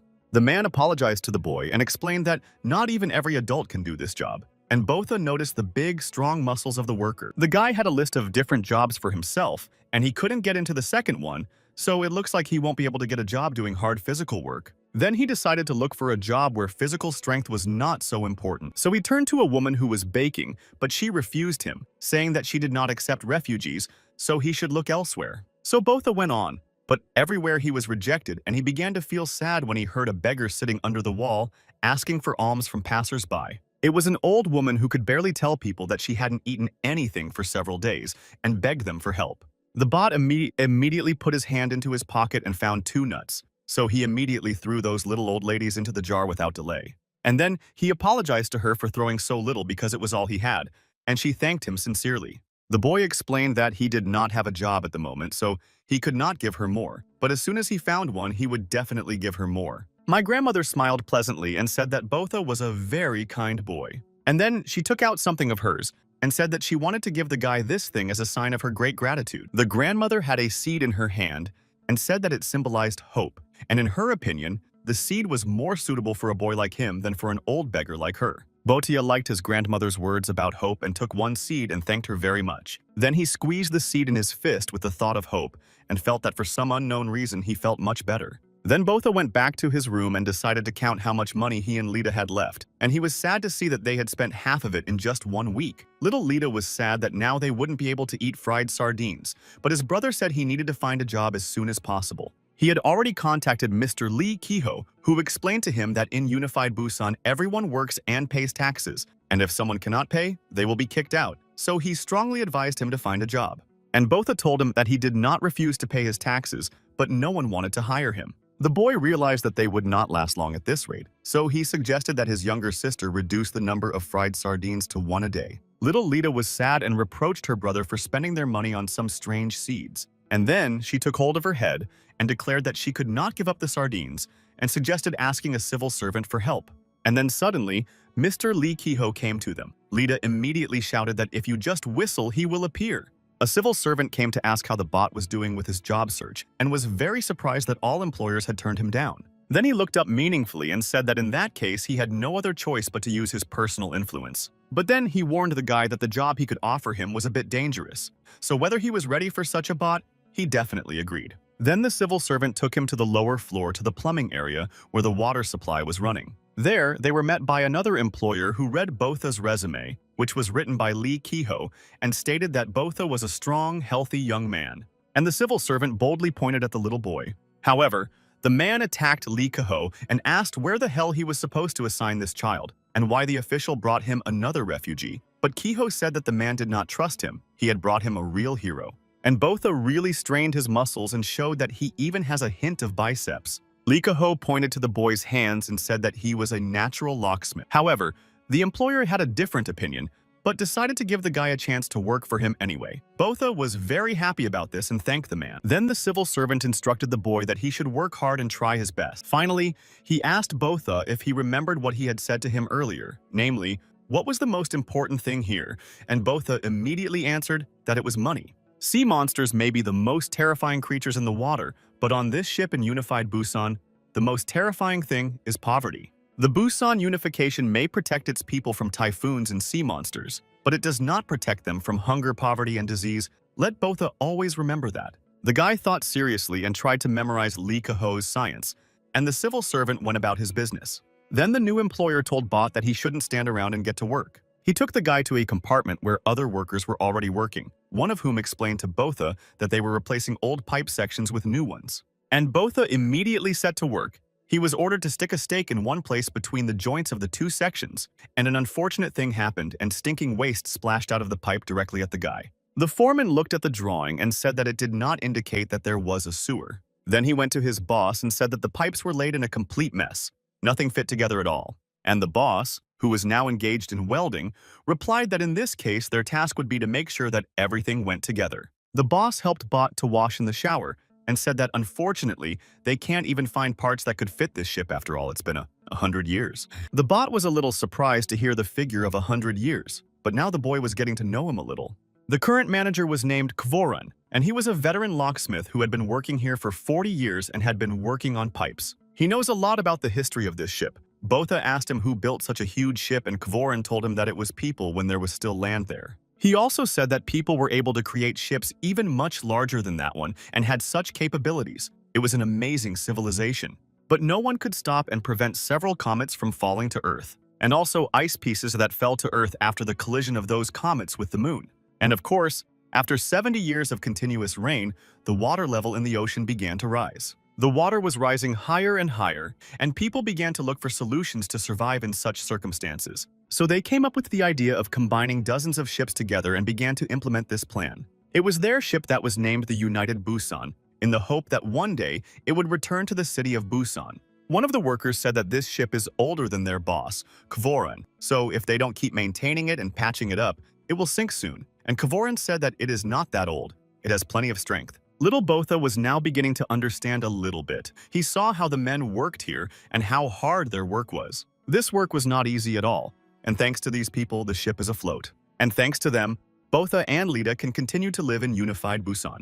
And the guy firmly decided that in this case, he would also help to keep this ship in good condition.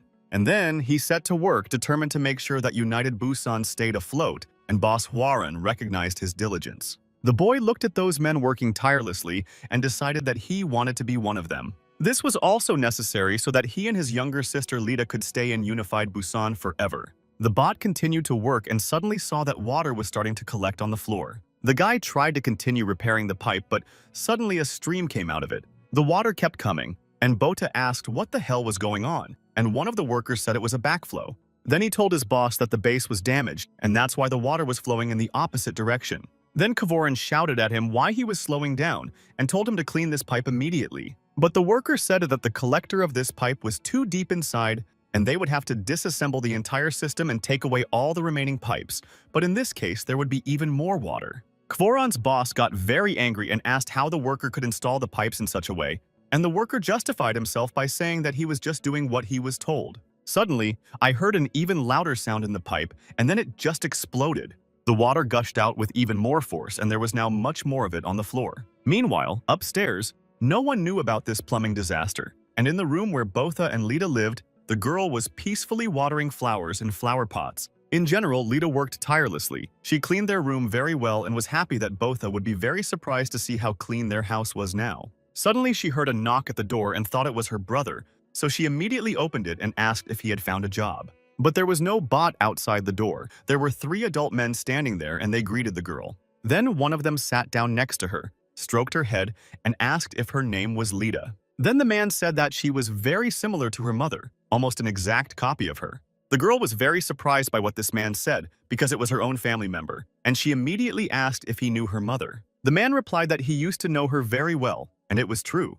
Then he gave me a nasty smile and said that he was still an old friend of their father's. Meanwhile, Botha continued to work with the plumbers, but there was an emergency in their hold, and the water was flooding and rising quickly. Boss Horan said that if it reached the machine shop, they could be finished. But now was definitely not the time to despair, so the boss decided to go to pipe number 3 and asked for tools. One employee screamed in fright that it was impossible and the boss would not succeed. He said that it was simply impossible for such a big man to get in there, and the boss laughed at him and said that in that case, everyone else should push him in. Observing the whole situation, Botha snatched the flashlight from his boss's hands and said that he would go to the pipe himself and do everything. The patient only told him not to talk nonsense and not to make him laugh with such statements. The guy was risking his life because it was not something that some recruit could handle. But Botha didn't listen to the boss. He said that no one else would be able to squeeze into this pipe except him. A guy put on his scuba goggles and his boss told him not to do anything because it was dangerous. However, before the boss and the other employees could catch the bot, he quickly took as much air as possible into his lungs and dove underwater and swam down pipe number 3. The guy realized that, in theory, this pipe should take him where he needed to go. Soon after this voyage, he saw a suitable opening ahead of him. Finally, the pipe ended, and Botha swam out into a special plumbing compartment with many different holes. The guy started looking around, looking for which of these pipes was number 3 and where he needed to go now. Then he finally saw a huge pipe with a big number 3 on it, and this pipe was not even connected to anything. Meanwhile, all the plumbers were worried about what to do now, as they could not even help the boy. The men were very worried that the boy might get lost and drown.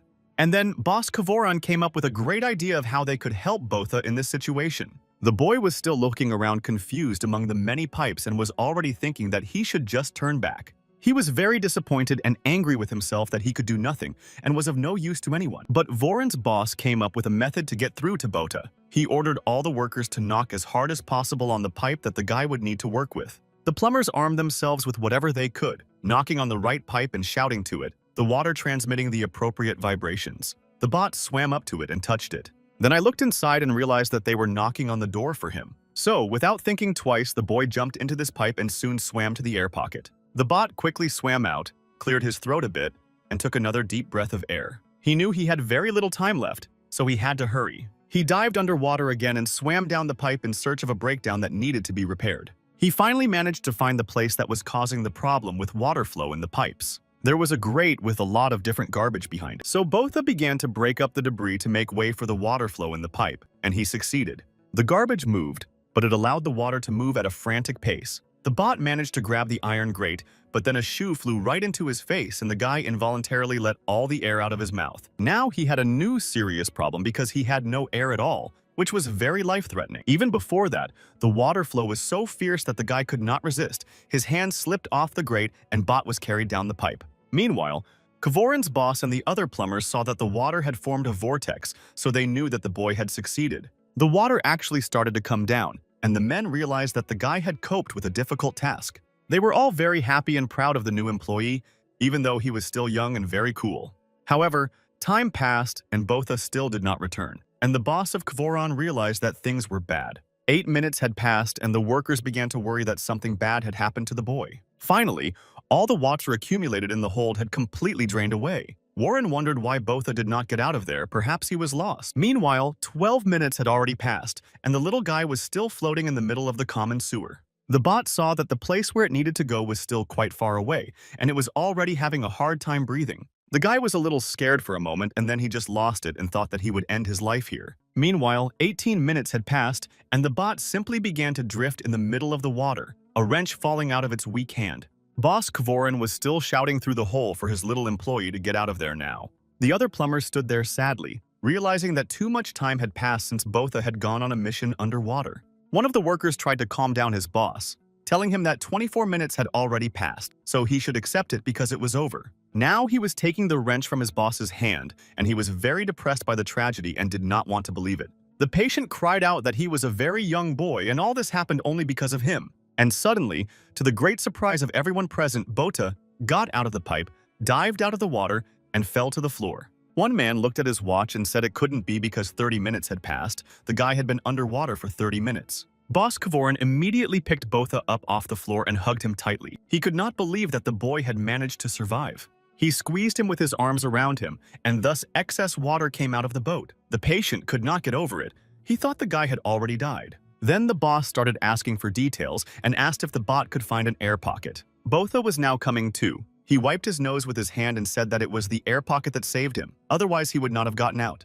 And then all the other employees rushed to hug the guy, saying that they thought he was dead, but luckily he was alive, and the boss, Kvoran, praised Botha for his good work and told him that he was smart. Then Kvoran patted the guy's head again and said that the most important thing was that he was alive. And after all that, the boss invited Botha to join them and work in their team. The bot could not believe his ears and asked directly if this meant that he would now have a job. Then Kvoran confirmed that this was the case and that the guy would be working with them fully. And then one of the workers shouted that it would be great because they were short of workers after their Mickey died, but everyone else immediately shut him up and beat him. And the boss said that they were expecting him at the workplace tomorrow anyway. The workers immediately prepared drinks for everyone and decided to toast their new locksmith. The employees were happy to see the newcomer, and Bota was extremely pleased. He also felt very warm, looked into his cup, and was very happy to have an official job. After all, it has now become a full-fledged part of Unified Busan and will have its own rights here. After a day at work, Botha went to the market,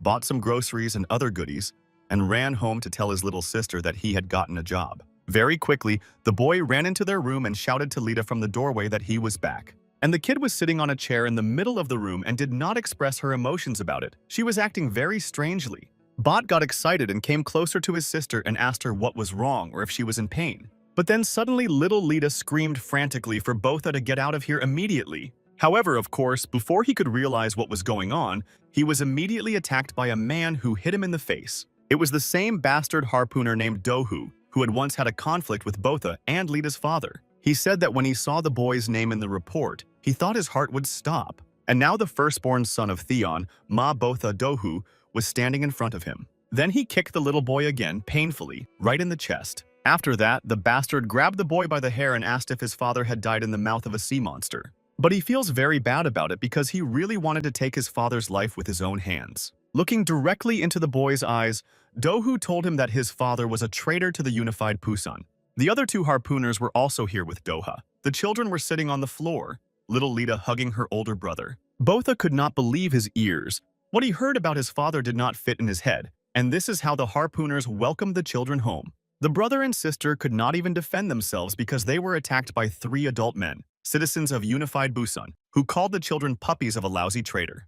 And again, the bastard Doha started kicking the defenseless bot on the head and face. The boy fell to the floor, and the harpooner asked him if he didn't think it was a bit shameless to come here after all that in search of protection. Little Lita rushed to her older brother's aid, but another harpoon caught her. The bastard continued to mock Botha, while the boy said that his father was not a criminal. He was a harpooner who protected other people. At this, Doha laughed very loudly and began to contradict the boy about Theon's defense of people. Ma Theon, the legendary 6-star harpooner of Doha, who kills leviathans, asked if this was the kind of story their father told them while they were traveling the seas on a pile of garbage somewhere. And then the bastard told the boy to listen carefully to one secret that his father would never tell him and would not want his son to ever hear. Doha heard that the children and their father had never met a single living person in all 10 years of sailing at sea. And Botha remembered how he had once asked his father if he really thought there was anyone else alive besides them. And as my father replied, he was sure that there were still people there, but they hadn't met them yet because the ocean was so big. Some doubts began to arise in Botha's mind about their past and their father's past. And then Dohu said that it was just that Botha and Lita's father was on the run all the time, hiding from Unified Busan. Botha said it couldn't be. He couldn't just believe what those people were telling him. And Doha continued to speak, asking if Theon really thought he would forget everything in 10 years, and began to slowly remove the glove from his left hand. When he took it off, the children saw that there was a prosthetic arm instead of a hand, and the man told the children to look closely at what their father had done to their friend. And then Dohu also said that Ma Theon is the one who takes lives, and he took the lives of countless harpooners from the United Busan. Both Botha and Lita's father also incited the citizens of Unified Busan to revolution. Botha still stood there as if mesmerized, unable to accept this terrible information that their father was the one who took people's lives. Another harpooner grabbed the guy and held him on his head and neck, while Doha said that someone had to pay for this crime. So let Botha blame his father exclusively for all his troubles. While the other harpooner was holding Botha's head, Doha reached out with his prosthetic arm and grabbed the guy's face with sharp metal claws. He shoved those claws into Botha's cheeks and started to slowly cut them. Little Lita screamed for them to stop.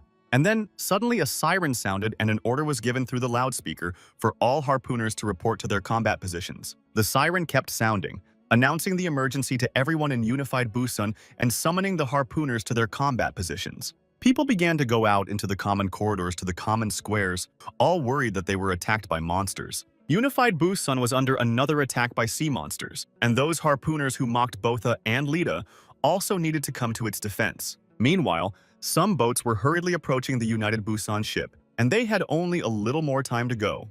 They were relentlessly pursued by sea monsters, and people on boats tried to escape. The monsters were moving much faster than those boats and emerged from the water right in front of the fugitives. Immediately, the sea monster grabbed one of the men with its strong teeth. The people on the boats began to defend themselves by shooting at the monsters, but there were too many of them. The monsters caught up with the boat and approached it from different directions and attacked everyone on board. They stuck their snouts into the captain's cabin and killed those who were in charge of the boat. Other people tried to shoot the monsters. On this boat, civilians with their families were sitting in the hold, and suddenly the ceiling began to pierce. Soon, a huge hole was formed, into which the sea monster first looked and then several of them broke through. The terrible monsters immediately began to hunt the people who were there, and they tried to hide in the corners in terror. However, the boat was still completely wrecked, and the other fugitives saw it and realized that everyone had already died. And the other boats decided to move forward even faster, realizing that if they lagged behind even a little bit, they would simply be finished. But the sea monsters were tirelessly pursuing them, so it was difficult to predict anything in that situation. Meanwhile, a siren at Unified Busan kept wailing, summoning all the harpooners to their combat posts. Major Doka was also called by his henchmen to go to the positions because they were called to duty now. Doha was extremely unhappy with this situation because he wanted to deal with Botha and Lita at his own discretion. However, he had no other choice at the moment. He was forced to leave his children, but he told them that they would see each other again soon. And finally, he threatened his frightened brother and sister that he was going to turn their lives into a living hell. And then he locked the door to their room with a padlock, and little Lita clutched her brother tightly, started crying bitterly, and said she was very scared. Botha knew that this bastard was very dangerous, and that he and his sister had to get out of here. The situation on Unified Busan was extraordinary, and their reconnaissance unit was attacked by eel-like sea monsters. All the harpooners were called to their combat positions, and Kana and his unit prepared for battle. They were all extremely strong harpooners and had their own special equipment. Once in position, they stood together to give a worthy rebuff to the attacking sea monsters and protect the people of Unified Busan. As soon as the detachment was out to sea, Kana ordered Brun to cover the deck and everyone else to follow her to the flank. The subordinates accepted the decision of their superior and launched a counterattack. A group of harpooners headed to meet the attacking sea monsters that were chasing the boats. The people on the boats continued to run away and shoot back at the monsters who had almost caught up with them. One man on the boat looked back and saw that help was coming and asked his comrades to hold on a little longer because the harpooners were getting closer. And then Brun picked up his weapon and jumped high from his scooter right at one of the sea monsters and cut it into pieces, one he had already destroyed. Then several monsters appeared in front of him, ready to swallow him instantly, and the harpooner rushed to attack them all at once, skillfully wielding his weapon, causing irreparable damage to the monsters. As a result of his skillful actions, Brun destroyed 4 monsters at once. The people on the boat saw that it was Brun who worked here and realized that Kana's team had come to help them. Now the hero stopped on their boat and people began to thank him for saving them, calling him their savior. But Brun told them to step back from him because it was dangerous. Then he looked at his weapon and saw that it was covered with something. This green transparent liquid was flowing down to the deck, and people were frightened to ask what it was. Brun immediately suspected that it was a collection of nasty slime from sea monsters. Meanwhile, Kana and the other harpooners from her unit fired at the monsters as they approached. Their harpoons hit their targets accurately, but did almost no harm to the sea monsters. The fact is that the monsters began to secrete mucus from their bodies, and harpoons were completely useless in such a situation. Covering themselves completely with a layer of disgusting green slime, the sea monsters tried to turn the boat on which Brun was riding over. The man immediately shouted to all the people not to stand on the deck next to him, but to run away. Otherwise, they would be finished. The monsters opened their jaws ready to capture and devour everyone on the boat, and then Kana arrived to help the people. They attacked the monsters with their swords and successfully defeated them, one man rejoicing that he survived because he was already one step away from death. After that,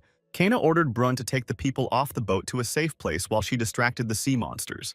The girl was carrying another wonderful weapon, pheromones made and given to her by Dr. Foyd.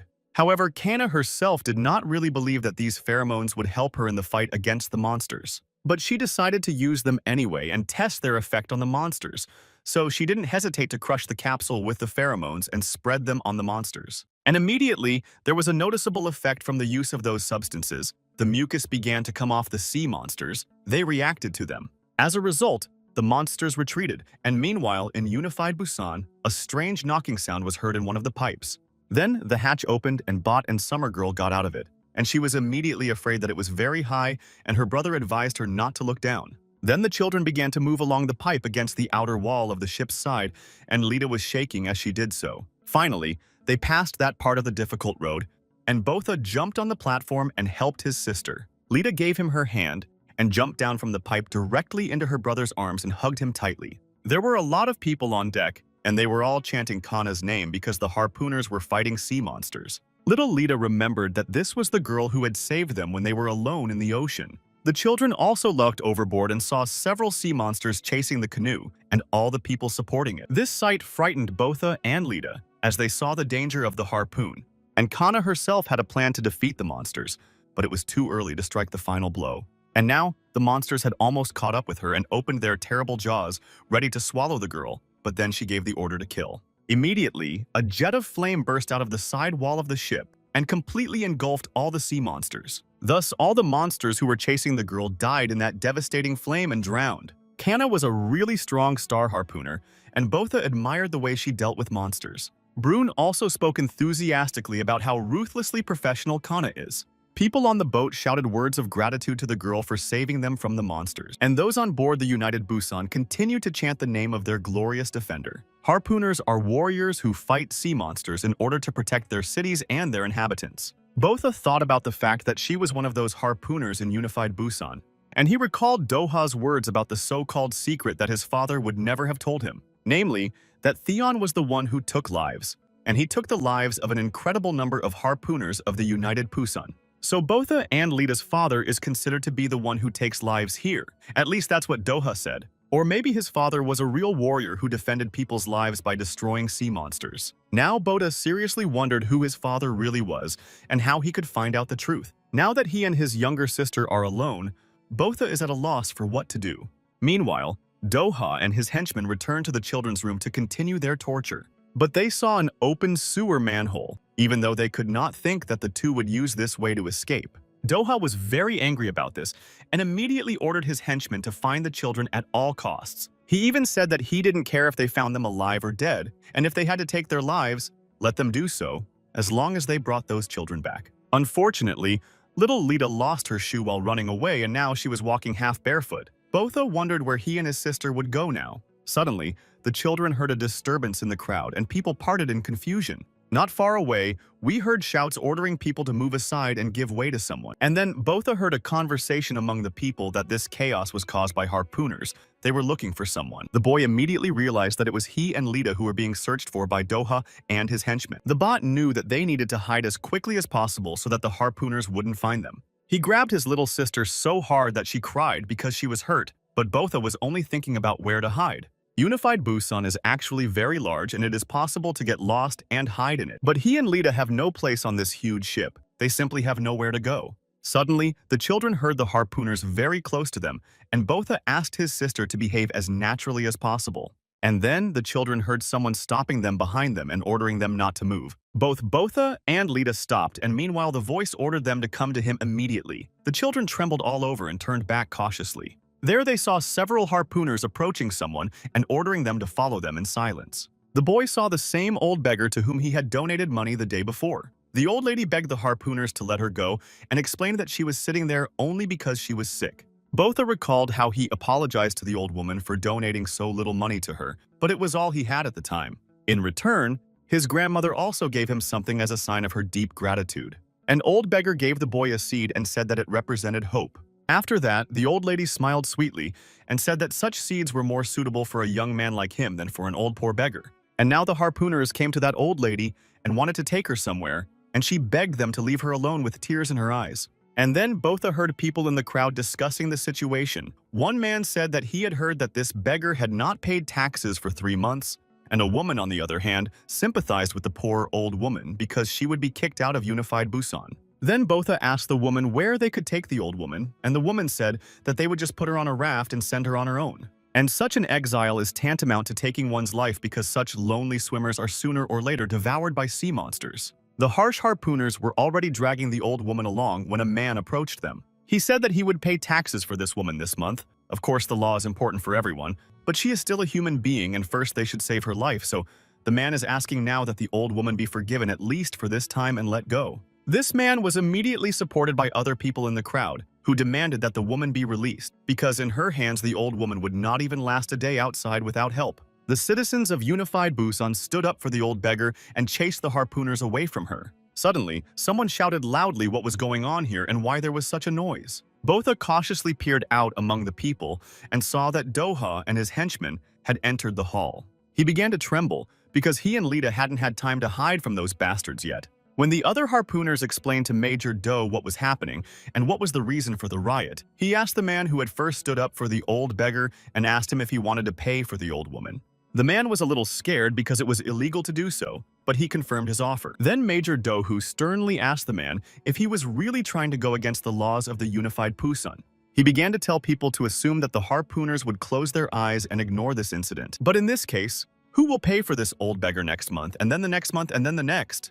Doha then directly asked the man who had stood up for his grandmother if he was going to continue paying for her. He didn't know what to say anymore because he had only been receiving 1 month's assistance at first. And Major Dohu continued to press people and asked if they thought that in this way the unified Busan could stay afloat. How can their city exist if it's full of people who can't even pay taxes for you?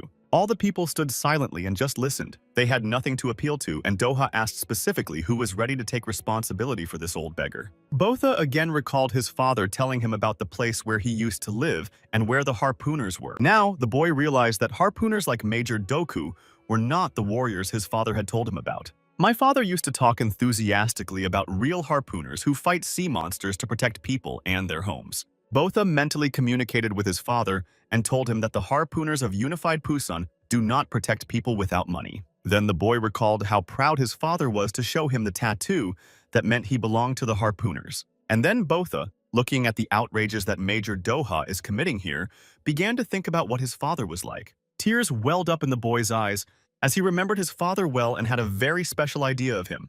He was the best father for the child, and definitely a wonderful person.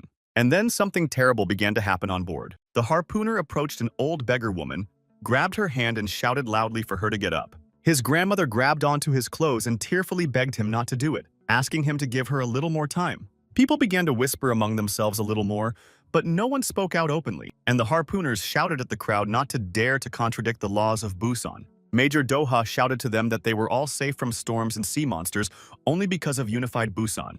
Then the so-called law enforcement officers took the old beggar out into the street, and Dohu said that the laws exist so that they can protect this place, and that's why the harpooners are needed. Then he ordered his henchmen to take the old beggar away from here. Suddenly, the major heard someone shouting at him to let the old woman go and calling them liars. It was Botha. The people in the crowd were shocked by this display of courage by the little boy, and his grandmother told him not to say anything else and not to make the harpooners angry. But Botha was not going to be silent. He said that his father had told him that harpooners are warriors of the sea who are called upon to protect other people. Major Doha was very angry at the little guy's accusations. The crowd was even more surprised when Botha said that those harpooners were only tyrannical. They were hurting people and driving them out.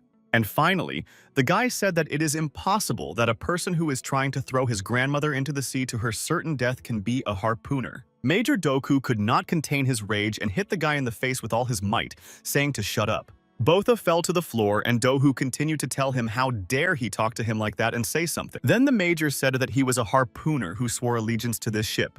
And then Dohu started just beating and kicking the little guy, accusing him of who he was to interfere with the defender of this ship. The crowd of people watched the execution in fear, and Botha continued to say that the harpooners were not the defenders of unified Busan, that they were not defending it, and that he had seen everything with his own eyes. The bot now knows the reason why this ship is still afloat. First of all, the guy mentioned plumbers, and he said that United Busan exists because of the people who work hard. The bot saw all of this with its own eyes, no thanks to fake harpooners. The boy said that unified Busan does not protect people who are its citizens. People protect themselves here and also stand up for others and help each other. And then Botha went even further. He addressed Doha specifically and asked him what kind of a ship's defender he was, how he became a harpooner in the first place, since all he does is hide on the ship and pretend to be a leader and an important person. Major Doha was already incredibly angry at the little boy's frank words. He hit Bot in the face again and said that the apple doesn't fall far from the tree and that rebellion seems to be in their blood.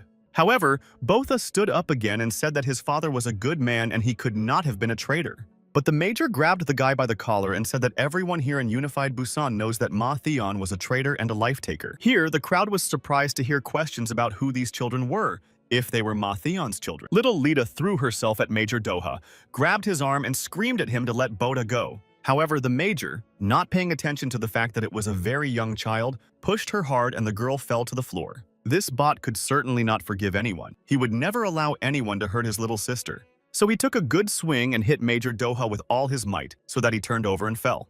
It was a huge shock for all people that a small boy would attack a law enforcement officer. Now Botha got to his feet and shielded his little sister with his body. Meanwhile, other harpooners rushed to pick up the Major, and Dohu continued to call Ma Theon's son a devilish breed. He immediately said that little Botha put up a fight and attacked the harpooner. That's why he single-handedly decided how to punish the juvenile offender and pass the sentence. Namely, he pulled out his gun and pointed it at Botha.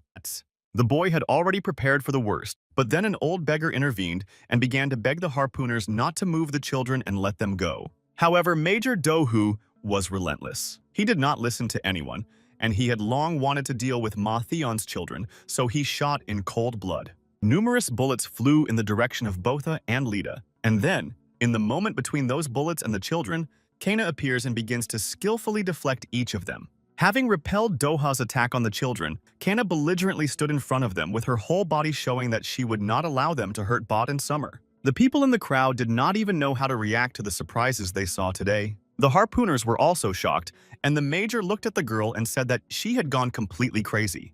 How dare she interfere with the actions of a superior officer? And Kana clearly replied that she had nothing to justify her actions to him, that these children had done nothing wrong. Then Dohu said that for Kana, refugees have always been her weakness and she has always shown a kind heart for them, so now she is probably going to become a nanny for those children. And then he added that, as he understood it, the girl knew from the very beginning that these children were Ma Theon's son and daughter. The next thing Major Doha did was to brutally hit Kanu in the face with his fist. Kana, on the other hand, was not going to just stand there and accept injustice, so she hit the Major in response. Dohu was already furious, and now he got such a response from a lower-ranking harpooner. So a fierce battle broke out between Major Doha and Kana. The Major shot at the girl and she deflected his bullets with her swords. Afterward, Dohu showed everyone his iron hand with scratches from swords and said that Kana had shown her true nature. Then he picked up his sword and loudly declared that the harpooner Kana had been arrested for treason. The other harpooners also prepared to be arrested, and Major Dohu gloated that no matter how strong Kana was,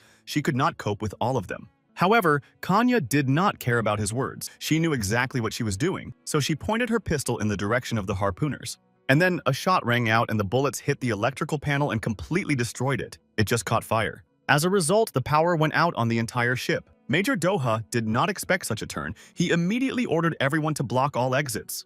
He heard some movements in the darkness and realized that Kana was running away and shouted that they should never let her do that. All the harpooners immediately dispersed to different exits in order not to miss Kana if she passed by, and demanded identification from everyone who approached. However, these conventions were definitely not for the 3-star harpooner Kana, who was able to break through obstacles like a pro. Badalita ran after her, and the old beggar Kana told them that if they wanted to live, they should stay close to her and not leave her side. All three said they would listen to her and follow her. Kana then ran down a corridor where she and the other fugitives were immediately shot by 2 harpooners. They tried to stop the girl, but Kana fought with them, because now she was responsible not only for herself, but also for 3 defenseless people. Of course, the so-called harpooners could not cope with the girl because she was much stronger than them and simply stabbed them with the blunt side of her sword. Both Botha and Lita were a little scared, but Kana reassured them and told them not to worry, the harpooners would not die. So the rescuer with her children and an old woman managed to run outside, but there were guards standing there too. Major Dohu immediately came running here and ordered a harpoon to be brought immediately to prevent the fugitives from escaping. Kana and the others were running straight down the deck, but then she heard someone from the side calling out to them and telling them to turn around. Both Botha and Lita recognized it as a well-known minor civil servant who, along with other people, had been trying to help the fugitives. Then Merlikaho turned to Kana and asked her if she was in her right mind, if she even understood what she was doing, but she said that she had no other choice. And then she asked him to take better care of her old grandmother and said that there should be some money in the drawer in her room. The old woman looked at the girl respectfully and sincerely thanked her for saving her. And then this grandmother patted Botha and Lita on the head and said with tears in her eyes that who would have thought that she would see Theon's children alive? She was very happy about it. And then other people began to say that Ma Theon had saved their lives as well. Botha didn't understand what was going on, but the civil servant explained to him that in unified Busan, talking about Theon was illegal. So now they are all very happy because they have the opportunity to help his children, and Botha sincerely cried. So then Lee Kahoe showed them which door to go through, and Kana and the children ran away. They had to run very fast because harpooners had already gathered behind them. Major Dohu was also among them, and he immediately took the fugitives in his sights, Kana holding Lita with her hand and the bot running beside them. Dohu was already tasting victory because he could shoot accurately and said to himself that Kana was no longer a living thing. Suddenly, a huge net of scrap metal fell from above right in front of the harpooners and prevented the Major from carrying out his plan. The crane driver cursed and apologized, explaining that his hand slipped off the lever. Major Doha yelled at him and asked if the driver was tired of living and should immediately take all his things to hell. The bot looked at that crane driver and saw a very happy face, and the guy realized that this is how people help them. Botha began to realize that all these people didn't hate his father, and even more. Kana herself is protecting them and helping them to survive. So the fugitives ran on, and then it rained harpoons from the pursuers. Kana and the children tried to avoid getting injured, and little Lita was very scared. Several harpoons hit Kana, and the harpooners who wounded her started shouting for others to run here because they managed to hit the fugitives. Botha was now also very scared of Kana's injuries, but the girl immediately told him not to even think about panicking. But Botha could not calm down. He began to cry a lot and asked why she was making such sacrifices for him and Lita. He sobbed and asked her to forgive him for it, saying that he was very sorry that it happened. But Kana interrupted him and said they had nothing to apologize for. And the girl explained that she was doing it to pay off old debts. Kana recalled a long-ago conversation with Botha and Lita's father when he told her that the weak are eaten by the strong. And then she said it to Botha in her own way, that is, that in this world, the weak are doomed to survive the stronger. Back then, Botha's father told her that if she wanted to survive, she had to become stronger. And now Kana has passed on Ma Theon's words to his children, saying that if they want to survive in this world, they must become stronger. Both Botha and Lita listened attentively to these instructions, and meanwhile the harpooners approached them, and Major Dohu asked if Kana really thought she could escape from them in one boat. Little Lita was very frightened. Botha clenched his teeth, and Kana thought to herself, addressing Theon, that all this time, all these years, she had not spared herself and worked herself to exhaustion. And motivating herself in this way, she asked him if he thought she had become strong enough to be able to protect his children without question. Major Doha was already getting a little nervous because of Kana's behavior, who stood up and took a very belligerent stance, and he called her a fucking bitch and asked what was going to happen. First of all, the girl decided to go to Botha and Lita and tell them something. She asked them to look behind her where the tap was. And then she said that under that crane, there was a boat on the water below and they had to leave this place on that boat. Then Kana added that she wants the children to run there as fast as they can and she will catch up with them later in a while. Then the girl asked if they could do it because she was counting on them, and Botha, of course, answered in the affirmative. Kana told the children all these instructions without taking her eyes off her enemies, and as soon as she finished, Botha grabbed his sister's hand and they ran to the boat. Then Major Dohu immediately ordered the harpooners upstairs to open fire and prevent the children from escaping. As soon as the harpooners took aim, Kana abruptly launched her sword at them. In this way, she managed to neutralize the two enemies who were waiting for her from above. And of course, then the girl quickly jumped over the structures under that balcony and destroyed it with one blow. The balcony immediately broke into two parts, and the harpooners who could not hold on to the surface began to fall down. Kana herself grabbed her sword, which she had used to neutralize the harpooners' weapons, and prepared to do a flip in the air. Unlike the two men she threw off the balcony, she landed very easily and spectacularly. Immediately, without stopping for a moment, Kana rushed to attack the harpooner detachment led by Major Dohu.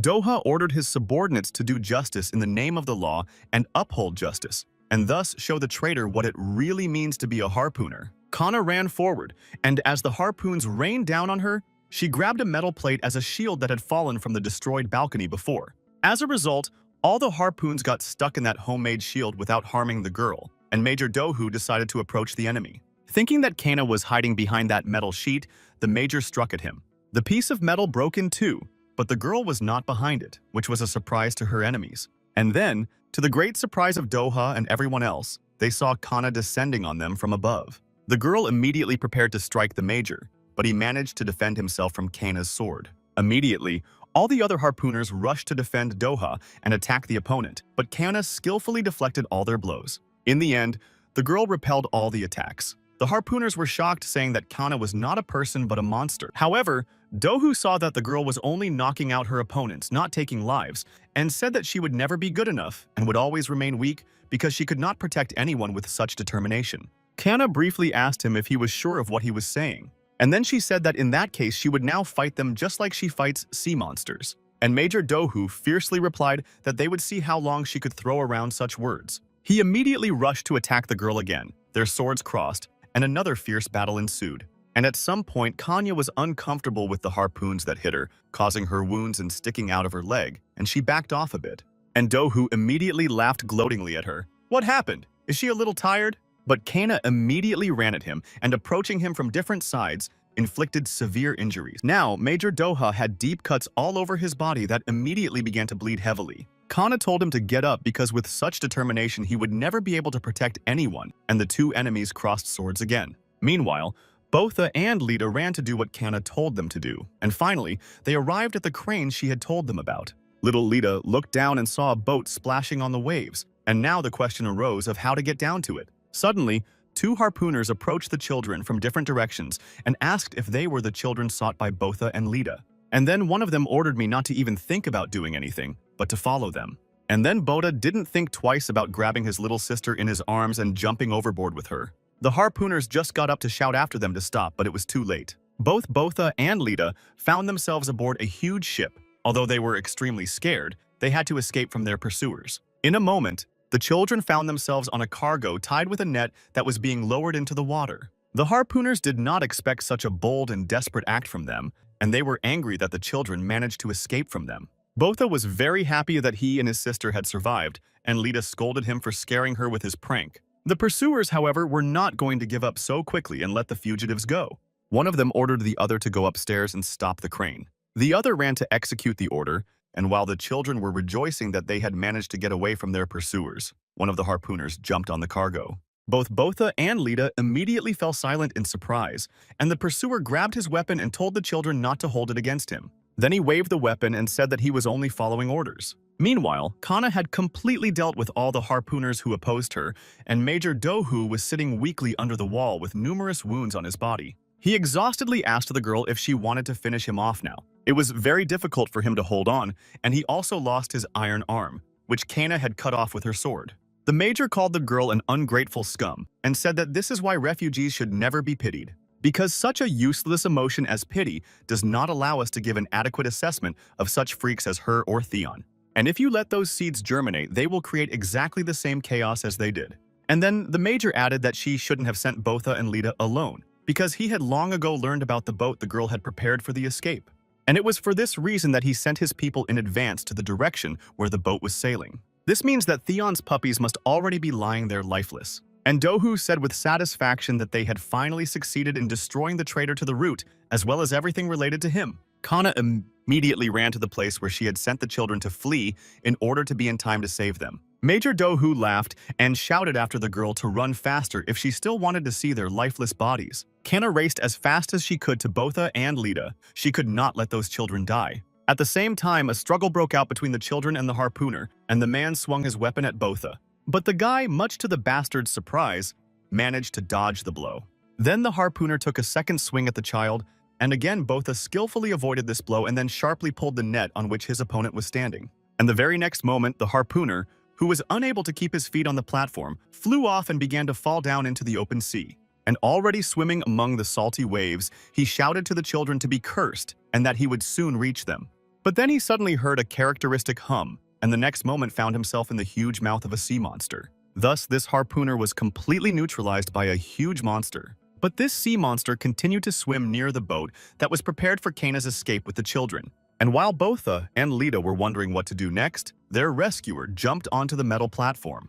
The children were incredibly happy that she was now with them, and she also said that she was happy to see them in one piece. Botha warned Kana that there was a sea monster swimming down there, but the girl said she would deal with it. So she decided to continue this noble cause of rescue and jumped down to the boat. Suddenly, a cannon came out of the side wall of the ship's side and fired into the boat, and everything caught fire. Kana managed to get caught on the net with the cargo, and the children saw their boat explode and sink. It was all set up by Major Doha, who fired the shot and shouted to Kana. Did she forget that he had warned her that she could not escape from him? The bloody major smiled madly and said that he really hated the girl's presence on this ship. The harpooners lined up on board with their weapons, ready to act immediately upon the commander's order. And so Major Doha gave the order to open fire, and all those soldiers were standing in front of Kana and the children. Kana grabbed Botha and Lita in her arms and covered them with her back, jumped down into the sea, numerous harpoons plunging into her body. It seemed that the fugitives were doomed, and Major Dohu said that now the sea monsters would take good care of their bodies for them.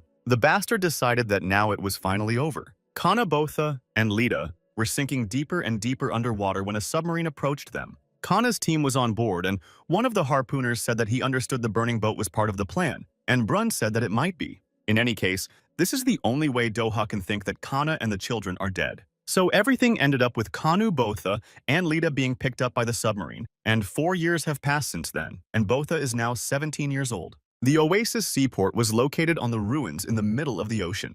There was one high-rise building and several smaller ones, and seagulls were constantly flying around. As usual, the settlement was in full swing, with researchers working deep underwater in diving suits. The bot jumped into the water and dived, wondering if everything would be okay if he went down into the depths, or if people would believe him. But I realized that until I tried it myself, I would never know. So the guy swam among the ruins and found the place he was looking for, where there was a door with the number 301 written on it. The guy started to chip away at the sign and then saw a big fish swimming by, so he decided that he could bring home dinner along with his prey. Among those ruins stood a ruined toilet. While Botha was hunting for fish, a huge underwater snake came out of the toilet, and it was a poisonous sea snake. It opened its mouth wide and started chasing the fish that the boy was going to catch, but he was still a little scared. Later, the snake became interested in Botha, but the boy realized that given the fangs of the creature, even a small scratch from them could be fatal. But he was a bit interested in it and decided that it would be a good idea to hone his skills on that snake. So Botha got into an underwater battle with a sea snake, and since he had such an opportunity, he decided to take it. Meanwhile, men stood on the shore to supervise Botha's work and training. They started to worry why the guy hadn't come up to the surface yet and thought that something might have happened to him. He might have gotten into trouble. Suddenly, bubbles appeared on the water and Botha swam out. The men said that he had been underwater for a very long time. Meanwhile, the guy swam to the ladder and started to climb up to the pier, holding the fish he had caught and a huge poisonous sea snake on his shoulder. On land, the men began to examine the snake. One of them remembered that it was the one that had bitten his son's leg, and they praised Botha for personally taking care of such a problem in their lives. The boy was very pleased with himself and asked his mentor if he could see what he was capable of now. But the mentor called the guy a piece of idiot and told him to stop showing off because they were testing his diving skills, not his hunting skills. And then, I told him to hand over the license plate, and Botha started flirting a little bit and said that he had accidentally taken the license plate from the number 301. But he rummaged through his pockets and couldn't find that number anywhere, so he must have forgotten to pick it up at the bottom of the ocean. Then the man attacked the guy, saying that he was really an idiot because how could he forget the sign he was diving for, and ordered him to go back into the water. Suddenly, people on the pier started shouting that they were pulling out real treasure from under the water. Others said that it was a very large inheritance, so both my husband and Botha became interested in it. And of course, the mentor told the boy that for today the tests were over. Jaco Gusto's team found a huge inheritance and people were running to see what it was. Botha himself was also very interested in what we were talking about and what kind of heritage was found at the bottom of the ocean this time. The crane was slowly lifting something large and heavy out of the water, and people were trying to help pull it closer to the pier. Finally, a huge cube hung over the water on thick ropes. Looking at what people call a great inheritance, Botha said that it was just some old box, and his mentor snapped at him that the guy had a box for a brain. And then I squinted my eyes and smiled with satisfaction and thought that it was really a great treasure.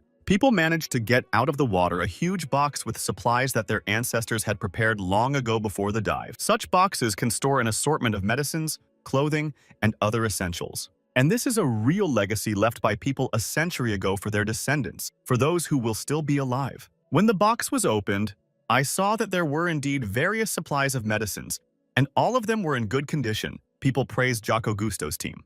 And then, on the pier, they heard shouts for everyone to make way for their head, as they were making way for him. The chairman came up to Jaco, took his hand and congratulated him on finally succeeding, and said that he had proved that his team were real adventurers. Jacques Cousteau politely thanked them for such a nice greeting and for the proper recognition of their work. Botha's mentor thought about what it meant that the rumors were true. And yet, under the ruins at the bottom of the ocean, as it turned out, there is a great heritage of ancestors. All the people were very inspired by this discovery and decided to continue exploring the ruins, so they started preparing for the dive. The bot noticed how excited the people around it were and was a bit surprised by this behavior. And when the people dispersed a bit, the chairman noticed the guy. He asked if he had a diving test today, and then Bota's mentor intervened, saying that he had already passed the test, but the result was not good enough and the guy was too weak to take it again. But Bota began to clarify that he had reported that he had gotten there and found the number plate from room 301. The mentor told the chairman that he would make every effort to make the boy useful to their community.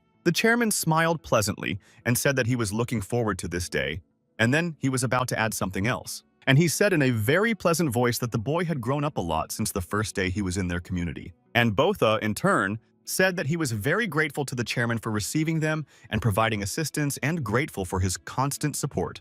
The old chairman laughed sweetly and said that they do not push away strangers and do not expel outsiders, but on the contrary, they are always welcome to new people and researchers. And then he also said that he hoped that the boy would work hard and find many treasures for the benefit of this entire oasis. The oasis seaport was once built on the ruins of many buildings that collapsed on top of each other. That's why in various nooks and crannies of those ruins you can find a huge amount of treasures, and the supplies for the oasis itself are taken from the labyrinths of mines located under the port. As for the village itself, it is surrounded by walls of buildings and almost looks like a fortress, so people who live behind those walls can feel safe. And also this place is safe from sea monsters, a place where they simply do not exist. And by the way, rumors about this place have spread thanks to the great legacy left by the ancestors. This is what attracts many refugees to this place, including Botha and Lita. And most importantly, this place does not discriminate against outsiders. The head of the oasis welcomed all travelers and always said that treasures belong to the one who finds them,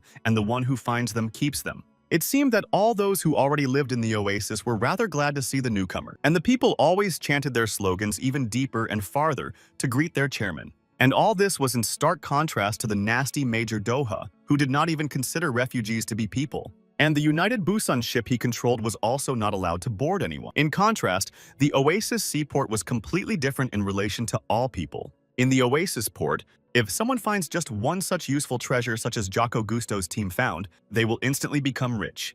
And this place is a paradise for divers. And after all, being a diver is the best way to survive in this world. Botha himself did not plan to become a diver forever. He told his mentor about it, and his mentor asked him who he was going to be in the future.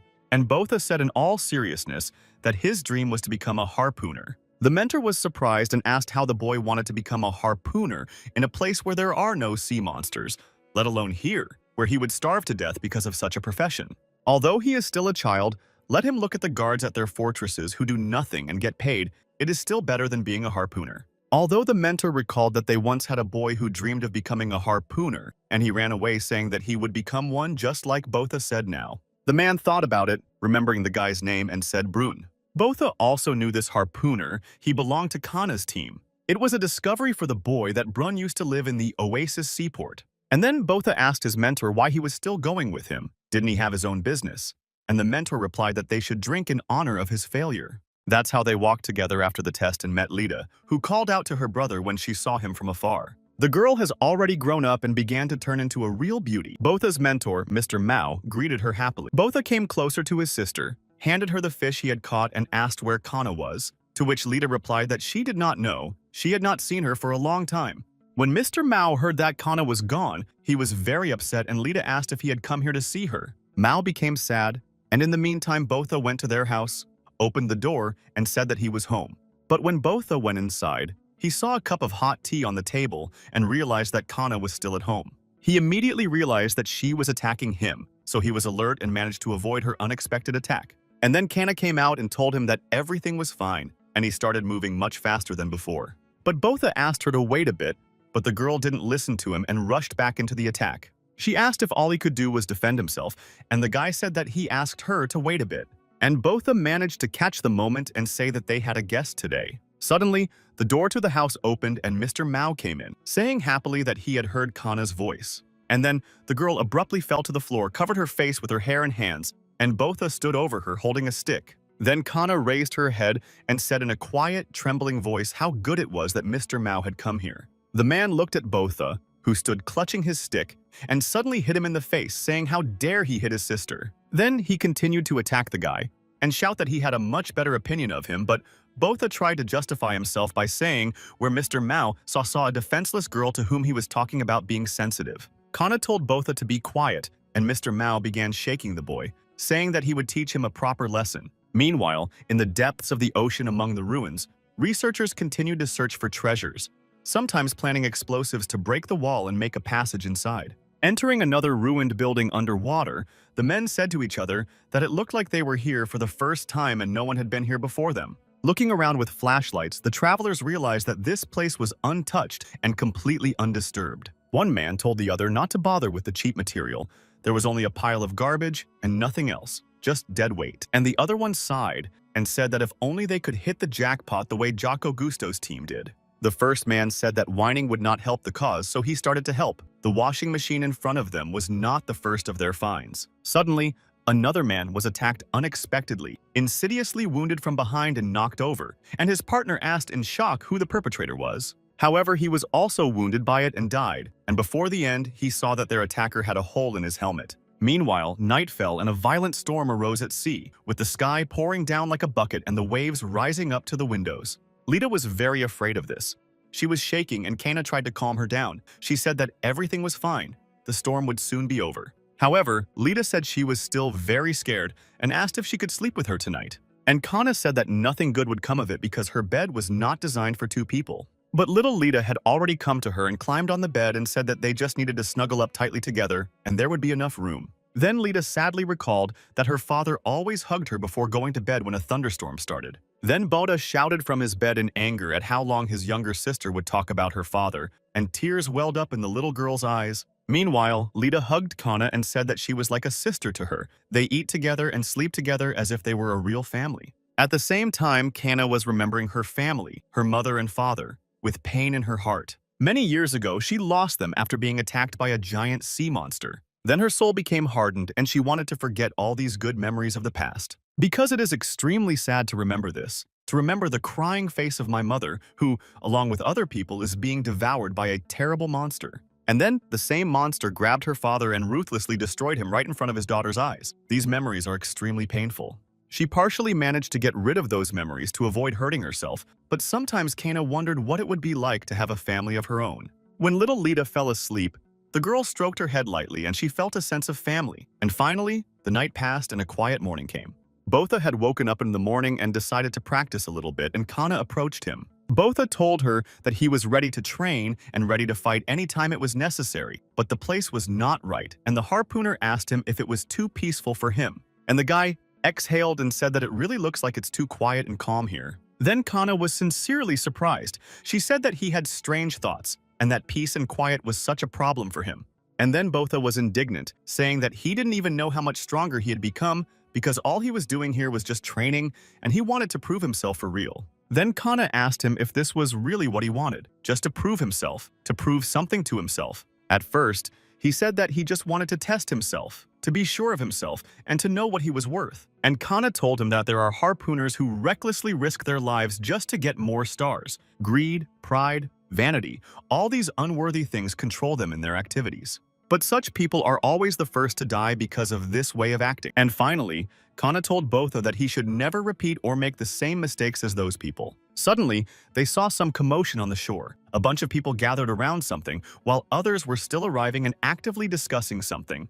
It was noticeable that people were looking at something and were extremely surprised by something and did not know what to do next. Botha and Kana also approached the crowd, where Mr. Mao was already standing, and he told the boy that it seemed the creature must have washed ashore after yesterday's strong storm. The creature looked as strange and frightening as possible because it looked like a squid with some holes in it and two human legs and arms sticking out of it. Some yellow mucus was oozing out of those holes, and people naturally noticed the human legs, and some suggested that perhaps the creature had eaten the man. And then one woman said that if you think about it, the divers who recently went down to the sea have not yet returned. Then Mr. Mao announced that regardless of what kind of creature it was, in any case, they could not allow it to stay here on their territory. And he suggested destroying it and getting rid of the carcass by throwing it back into the sea. And then he immediately took action and stuck his spear into the body of that strange creature and immediately felt resistance. One of the monster's legs began to twitch sharply. The monster began to make scary noises, twitching, and secreting more yellow mucus, and everyone realized that it was still alive. And then, the head of the Oasis seaport came to the waterfront and everyone asked him to be careful. But the chairman boldly came close to the terrible monster and shoved his harpoon into its body, and it took only one blow to completely destroy the monster, which convulsed a little more and became quiet. Then Botha asked his boss in surprise what kind of thing it was, or if it was a kind of sea monster. And the head of the Oasis replied that there are no sea monsters around their village and that there is no such thing in their environment. And then he looked down at the boy with a meaningful look and said that they were looking at a dead fish, but neither Botha nor Kana were satisfied with this answer. It all looked very strange. Meanwhile, Lita was doing laundry at home, hanging up the laundry to dry. The girl was having fun and was humming a melody to herself and suddenly heard a splash of water behind her back. Lita turned around and saw a diver emerge from the water. He was one of those divers who had gone down to the bottom of the ocean the day before in search of treasure, and now he was coming to the surface. But it was obvious that he was having a hard time doing so. Then the man took off his helmet and Lita recognized him as Mr. Moore. The girl quickly ran to his aid because he looked terrible. His face was covered with blood. When Lita came closer, he almost fell again, but the girl held his head and asked what happened to him. Then Mr. Moore started coughing and his mouth started bleeding. Lita was shaking her head in different directions in fright and calling out loudly for help. The girl tried to shout out to at least someone, but she couldn't run because she was holding the diver's head above the water. But then suddenly, Mr. Moore grabbed Lita's hand and told her to get out of here immediately because they were here. The man, dying with his last strength, squeezed out the words that there are already sea monsters in their neighborhood. And then Mr. Moore breathed his last and his body went completely limp. He died. After those events, the head of the Oasis seaport urgently called a meeting. Some people said that 2 people had already died, so now it was urgent to block the entrance to the depths. Others argued that in this case they would have no money to live on. And again, someone said that life was more important than money. And Botha was asking his younger sister if Mr. Moore was the one who said it was a sea monster. And Lita confirmed that was the last thing she heard from the diver. After listening to the different points of view, the chairman slammed his hand on the table and said that it was enough, as everyone knows their village is in a safe zone from sea monsters. But this situation that happened to them today reminds him of the incident that took place 3 years ago. People wondered what their head was talking about now, and what the situation was like 3 years ago. And the chief calmly told me that the divers also said that they were attacked by sea monsters, but in reality it was not like that. In fact, they were simply fighting with each other to become a contender for the large inheritance they found there. Now, some people remembered that there really was such a case 3 years ago, and one of the divers said that they were attacked by sea monsters. And some particularly greedy people even crossed the line and took each other's lives, all for the sake of getting a bigger share of the inheritance. And in the past, there was someone who spread rumors about sea monsters that were in Zone B3. But all of this was solely to prevent divers from going down into the depths and finding something valuable. And then such incidents occurred again and again. People agreed with the words of their chairman, and he went on to say that because of all those rumors, everyone was afraid to go underwater, which resulted in the suspension of operations to explore the depths for a long time. However, all this has fortunately passed, and they cannot now blindly believe Mr. Moore's words and block all entrances and exits underwater. And then Botha could not stand it and asked why a dying person would lie before passing away. The guy confidently said that maybe it was the last attempt of the diver to warn the villagers about the danger. It was noticeable that the head of Oasis was a little nervous, but started laughing at Botha's words. But Lita also joined her brother and said it was true. The girl began to tell me that Mr. Moore was really scared, and he said that there were already sea monsters here and that we had to run away from here. One of the people present, also a diver, said that Mr. Moore was not the kind of person who could lie. The head of the Oasis was still thinking about what to say, and then everyone heard someone say that in that case he would go and inspect everything personally. It was the famous adventurer Jacques Cousteau who responded, "This man did not like to stop in front of difficulties." He explained that they could not let the things they had inherited from their ancestors remain on the bottom, and that is why he was ready to go and check if it was true that there were sea monsters there. Then Lita asked Mr. Jacques Cousteau what would happen if there really were sea monsters, and what he would do in that case. Jacques Cousteau calmly replied that there was absolutely nothing to worry about because if there were monsters, they would simply destroy them. And then he pointed to his team and said that they were former harpooners of the floating city after all. The team included a short-haired, black-haired girl named Sonia, and also a very stout and strong man named Gontai Park. There was a noise among the people, and they were surprised that there were harpooners in their company. Kana and Botha reacted to this information in their own way, and the guy also pointed out that these harpooners had no stars, which suggests that they were not very experienced. The head of the Oasis threw up his hands and said that it was very strange to see former harpooners among them. It simply could not be. And they were also in the team of the adventurer Jaco Gusto. Then he grabbed Jaco's hand and expressed his hope that they would check with their team whether the Oasis seaport was safe for everyone. The mayor shook hands with the adventurer and everyone around him began to thank Jaco Gusto for personally checking the safety of their territory. And then, suddenly Botha decided not to stand aside and exclaimed that he wanted to go to this test as well. Lita was a little afraid for her brother, and the head of the Oasis told the boy that he really appreciated his enthusiasm, but that he was not sure about his desire. Then Botha seriously and clearly stated that he would in no way be a dead weight for the team.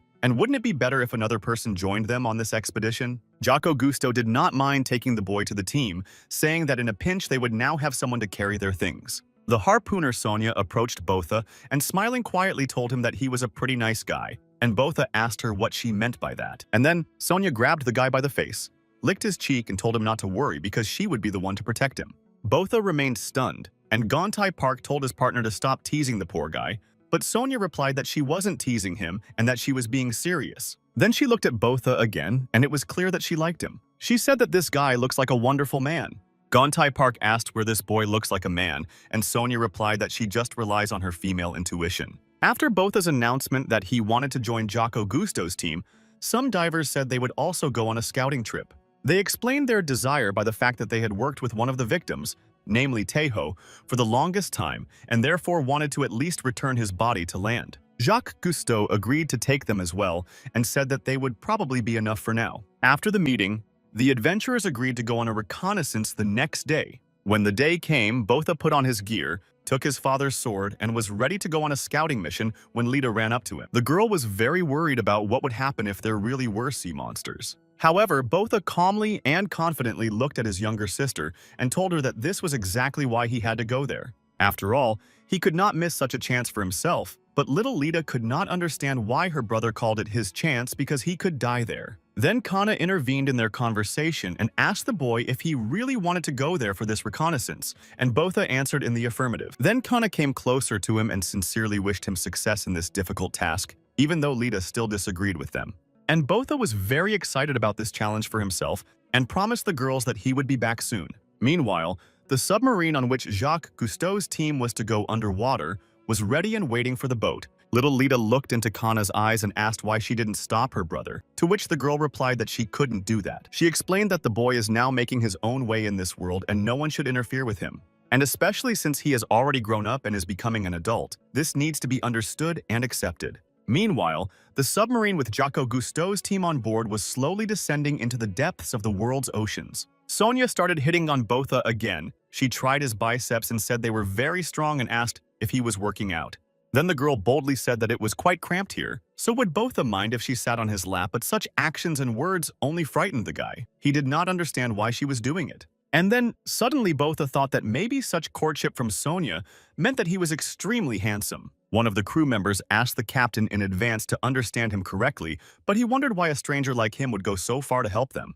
And deep in his memories, he said that long ago he had a daughter. Unfortunately, she died of fish plague when she was only 6 years old. Botha also heard this conversation, and he was surprised to hear about such a strange disease as fish plague. And Jaco continued to tell. He said that if they manage to get more medicines that he recently found in a large inheritance, they will be able to stop the development of that plague in case of emergency. But to do this, they need the inheritance left to them long ago by their ancestors, and that is why they cannot allow the entrance to the maze of mines to be destroyed. Finally, Gontai Park stopped the machine and said that this was the maximum distance the submarine could go, so everyone needed to prepare for the dive. So the team did just that. Everyone put on their equipment, the boat docked, and the armed crew went outside. Jaco Cousteau ordered everyone to stay together if they didn't want to get lost at the bottom of the ocean.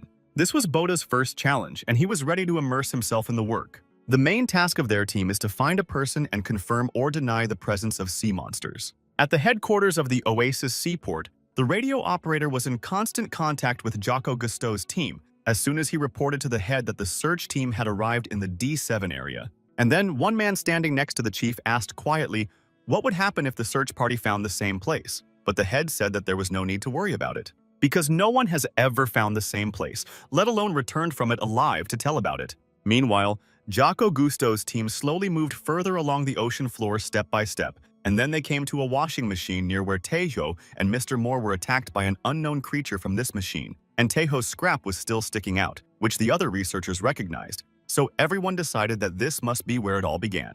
Now the commander suggested that we split up into two and take a look around, and he and Hantai would take the north side. Jacques Cousteau sent Sonia and Botha to explore the western side of the place. The harpooner Sonia was very excited about this task and started to jump on the boat, but the guy ordered her to get off it immediately. The other two said that in this case they would inspect the entire perimeter, and if they found nothing, they would move on. The commander gave the okay and said they would meet at the same place in 30 minutes. Botha was the first to walk in his direction, and with his sword out in front of him, he thought that it was very dark here at the bottom of the ocean. It seemed as if a monster could jump out of the darkness at any moment, and the further you went, the more tense you became. The bot was completely focused, thinking that as soon as some monster decided to jump on him, he would definitely tear him apart. Sonia noticed Botha's gas sword and said it was very nice and asked where he had gotten it. And then she added that the sword was really beautiful, but it looked very gray, so she offered to give him some of her accessories and jewelry. Suddenly,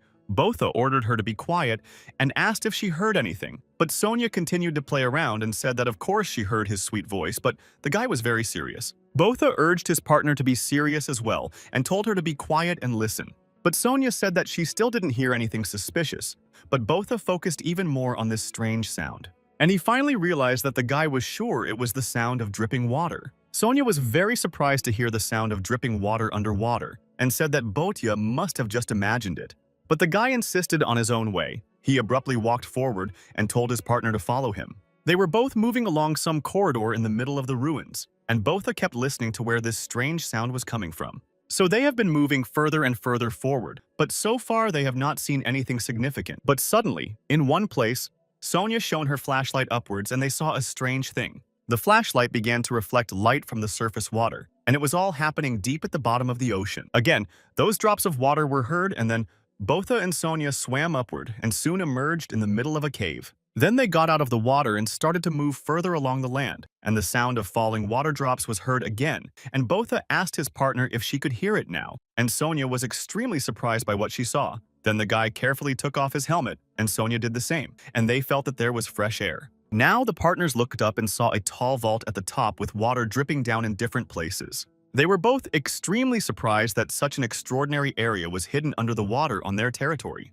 Then the partners moved forward slowly and heard a strange crunching sound under their boots. Both looked down at their feet and saw a human skull, and then they shone their flashlights a little further and saw a whole mountain of human bones. Both Botha and Sonia were surprised at how many lifeless human bodies there were and wondered where they had ended up. Suddenly, they heard the crunching sound behind them and realized that someone was approaching them. The partners immediately pointed their weapons forward and asked the unknown person who he was. Meanwhile, the same stranger with a cracked helmet who had met Taeho the day before was steadily approaching Botha and Lita, and Mr. Moore thought he was one of the survivors. Suddenly, the unknown man suddenly sat down almost next to Botha and called out to him to see if he was okay. At that time, Sonia reported to her commander Jocko that they had found a survivor and asked them to come to them. The commander understood and said that they would be there in a moment. Then Botha and Sonia helped the unknown survivor to stand up, knowing that they needed to give him first aid. And then, suddenly, this unknown man reached out his hand to Botha,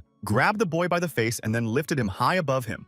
Before Bot could realize anything, the unknown man threw him hard right onto the human bones they had recently walked on. The guy's sword fell out, and the unknown man immediately picked it up and swung it at Botha. He immediately tried to strike the guy, but Botha managed to quickly dodge him and shouted to the survivor what he was doing and to stop doing it. However, the unknown man took another swing at the boy, but then Sonia stepped in and with one skillful blow she separated the survivor's head and a piece of his torso from the rest of his body. Bada sat on all those bones in shock and didn't understand what the hell was going on. Then Sonia exclaimed that he was one of those bastards who took the lives of his own comrades. And the next moment, some growths began to appear from the remains of the unknown man's body, and tentacles immediately reached out to Sonia, capturing her. Then the terrible mouth of the sea monster opened, and the girl began to be pulled inside. But then Botha entered the battle armed with his sword and dealt a crushing blow to the terrible monster. Sonia was saved, but the monster began to revive again, and Botha pointed his sword at it again, using gas. In the end,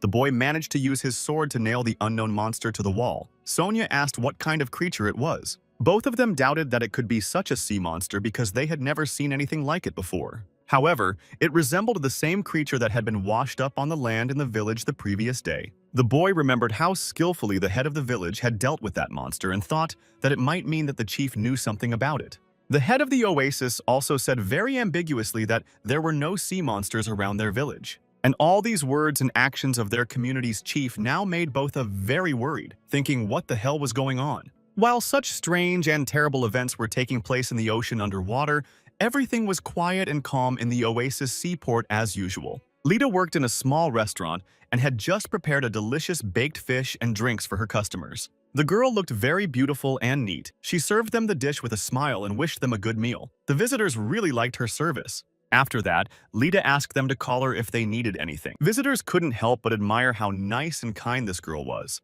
They told each other that she was a real angel and watched her grow up before their eyes. Then one of the visitors, an old man, asked the others how long it had been since Lita had been here and suggested that maybe 4 years. And he had the feeling that the whole village had just changed since this girl came here. Kana also worked at this restaurant, though she was in the kitchen right now preparing another fresh fish and doing it almost with her eyes closed. The chef looked at this and said that just by looking at Kana's work with the knife, he had the impression that she was much more experienced than he was, even though he had been doing this work for 20 years, but now he couldn't even see her hand movements. Meanwhile, Kana had already finished her task and reported back to her boss. The chef looked at the cut and asked what the girl had done with the fish, why it was in such a shape, and Kana replied that she had sliced the fish as she was told to do, but she had just made thin slices. Then the cook said that he would rather do it himself and let her just help with the cooking. The chef went to cut the fish and thought that he hired this girl because of her knife skills, but she is a complete zero in terms of cooking, although she will start to improve as much as possible. And then Kana put the fish directly on the fire, believing that it tastes better when cooked in this way. The boss shouted frantically for the girl to stop doing it immediately because he was going to burn everything down. As a result, they extinguished the flames and then suddenly heard a sound coming from the restaurant. The chef and Kana looked through the serving window and saw that poor Lita had fallen to the floor and scattered all the dishes she was carrying. He screamed loudly and Lita burst into tears and began to apologize for her clumsiness. However, the owner of the restaurant ran up to the girl and started helping her up, and all the other patrons asked if she was okay. Suddenly, one of the visitors slammed a cup on the table and called the owner, complaining that his crooked employee had smeared his shoes. So the client wonders how the owner is going to compensate him for that unfortunate incident. Other visitors began to notice who this man was, but they did not know him at all, because he had arrived in the village only yesterday, but he did not stop bragging about being a pirate. But one fact about him is certain. He is not the friendliest person. Meanwhile, the restaurant owner and Lita bowed to the visitor, asking for his forgiveness. And then Kana came out of the kitchen, carrying a rag. Approaching the visitor, she also apologized for the incident and said that she would clean his shoes right away. Then the girl asked the man to kneel on the floor and began to thoroughly wipe his shoes. When Kana bent down in front of the visitor in this position, her beautiful breasts became very visible, and the man immediately noticed it. Then he took her face with his hand and said that she had beautiful forms and was very nice. Then he abruptly grabbed the girl in his arms, put her on his lap, and told her to stop playing with his shoes and just have a drink. The visitor encouraged the girl that everything would be fine and that she should just drink with him. Kana was furious at the stranger's behavior, and the owner of the restaurant immediately came over and told the customer that he had better watch what he was doing. Lita also began to worry a lot in that situation because she knew very well that if this man did not stop his outrages, Kana would simply take his life. Mr. Mao, who was also in the restaurant at the time, became very angry at this behavior of the stranger and ordered the pirate to take his dirty hands off Kana. He then went on to call the stranger garbage and told him how dare he touch his Kana.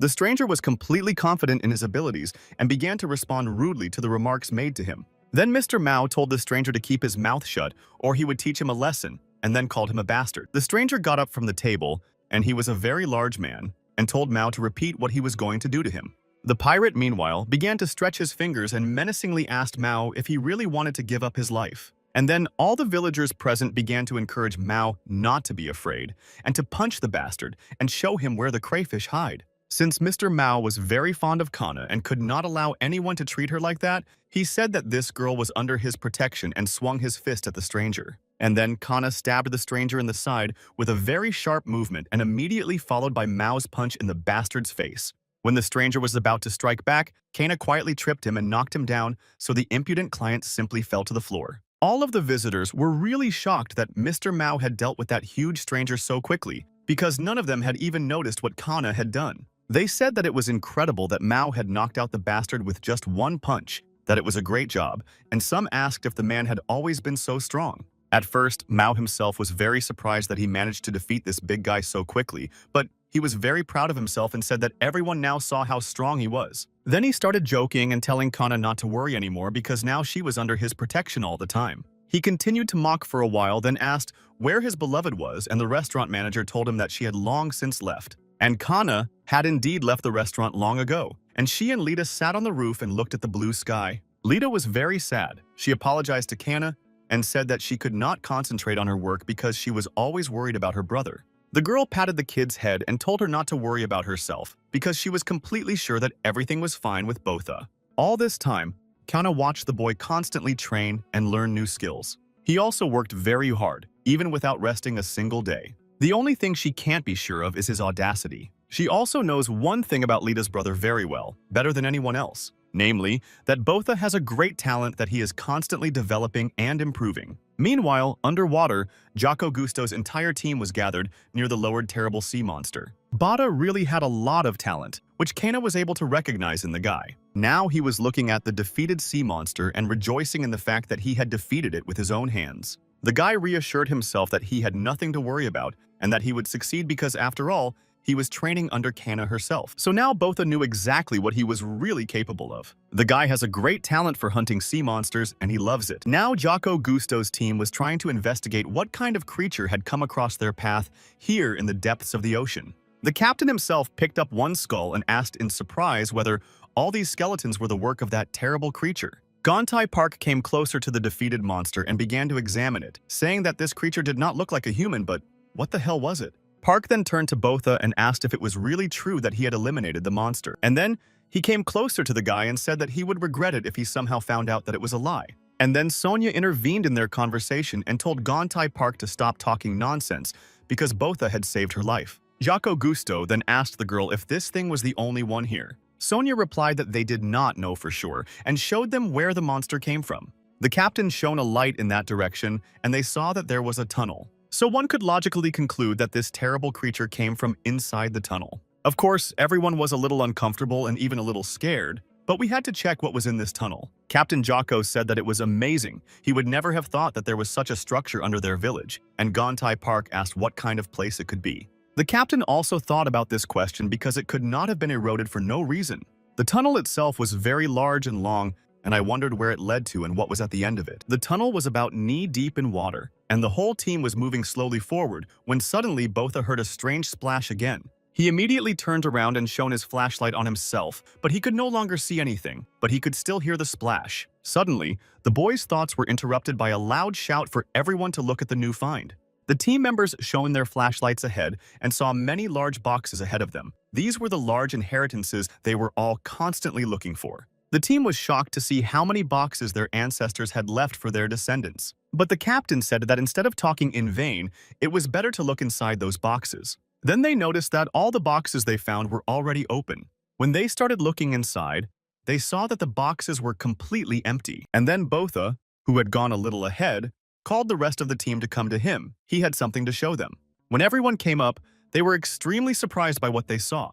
In that tall hall, there were just a lot of big boxes of a great inheritance, stacked to the ceiling, and some of them were lying in a chaotic pile. The team members still couldn't believe their eyes. They hadn't even imagined that such riches could be found in that exploration. And all these boxes in that room were completely untouched, so one could only imagine how much stuff was inside. Captain Jocko Gusto suggested that this place was once a shelter built by their ancestors to prepare for a great disaster. But in the end, something happened to the people, and in the end, all that was left was this great legacy from them. The huge shelter itself remained completely undisturbed all this time. There was a plan of the building hanging on the wall. The captain himself thought that all the large inheritances they sometimes managed to find, which they had been hunting for so diligently all along, came from here. The divers were crazy about the idea that they had become extremely rich people. One Botha did not leave his observation. He was looking around vigilantly and suddenly saw a great danger. So he told everyone to come to their senses and draw their weapons. Now, finally,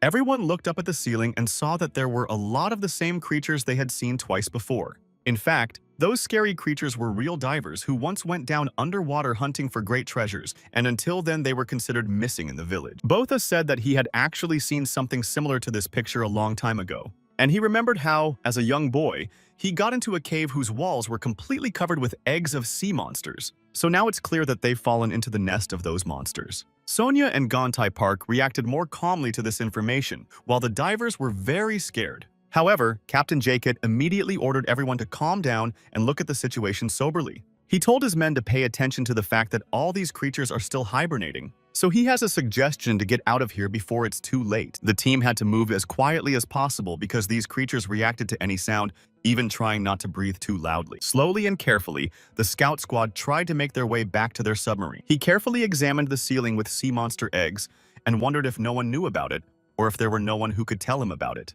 Suddenly, a splash was heard, and the team members immediately turned in that direction and illuminated the place with flashlights, and they saw a strange and ugly picture. The monster moved on 2 legs and held one of the boxes of the Great Inheritance with numerous tentacles. It just walked past all the people and disappeared along with the box into the tunnel. One of the divers was trembling with fear. He said that the monster had just passed, so they would all die here, but the captain told him to calm down. But that man suddenly stepped on the monster's tentacle, and it immediately grabbed him and pulled him toward it. The sea monster was very large, and now it was holding the man's limbs with several of its tentacles and shoving him into its terrible mouth.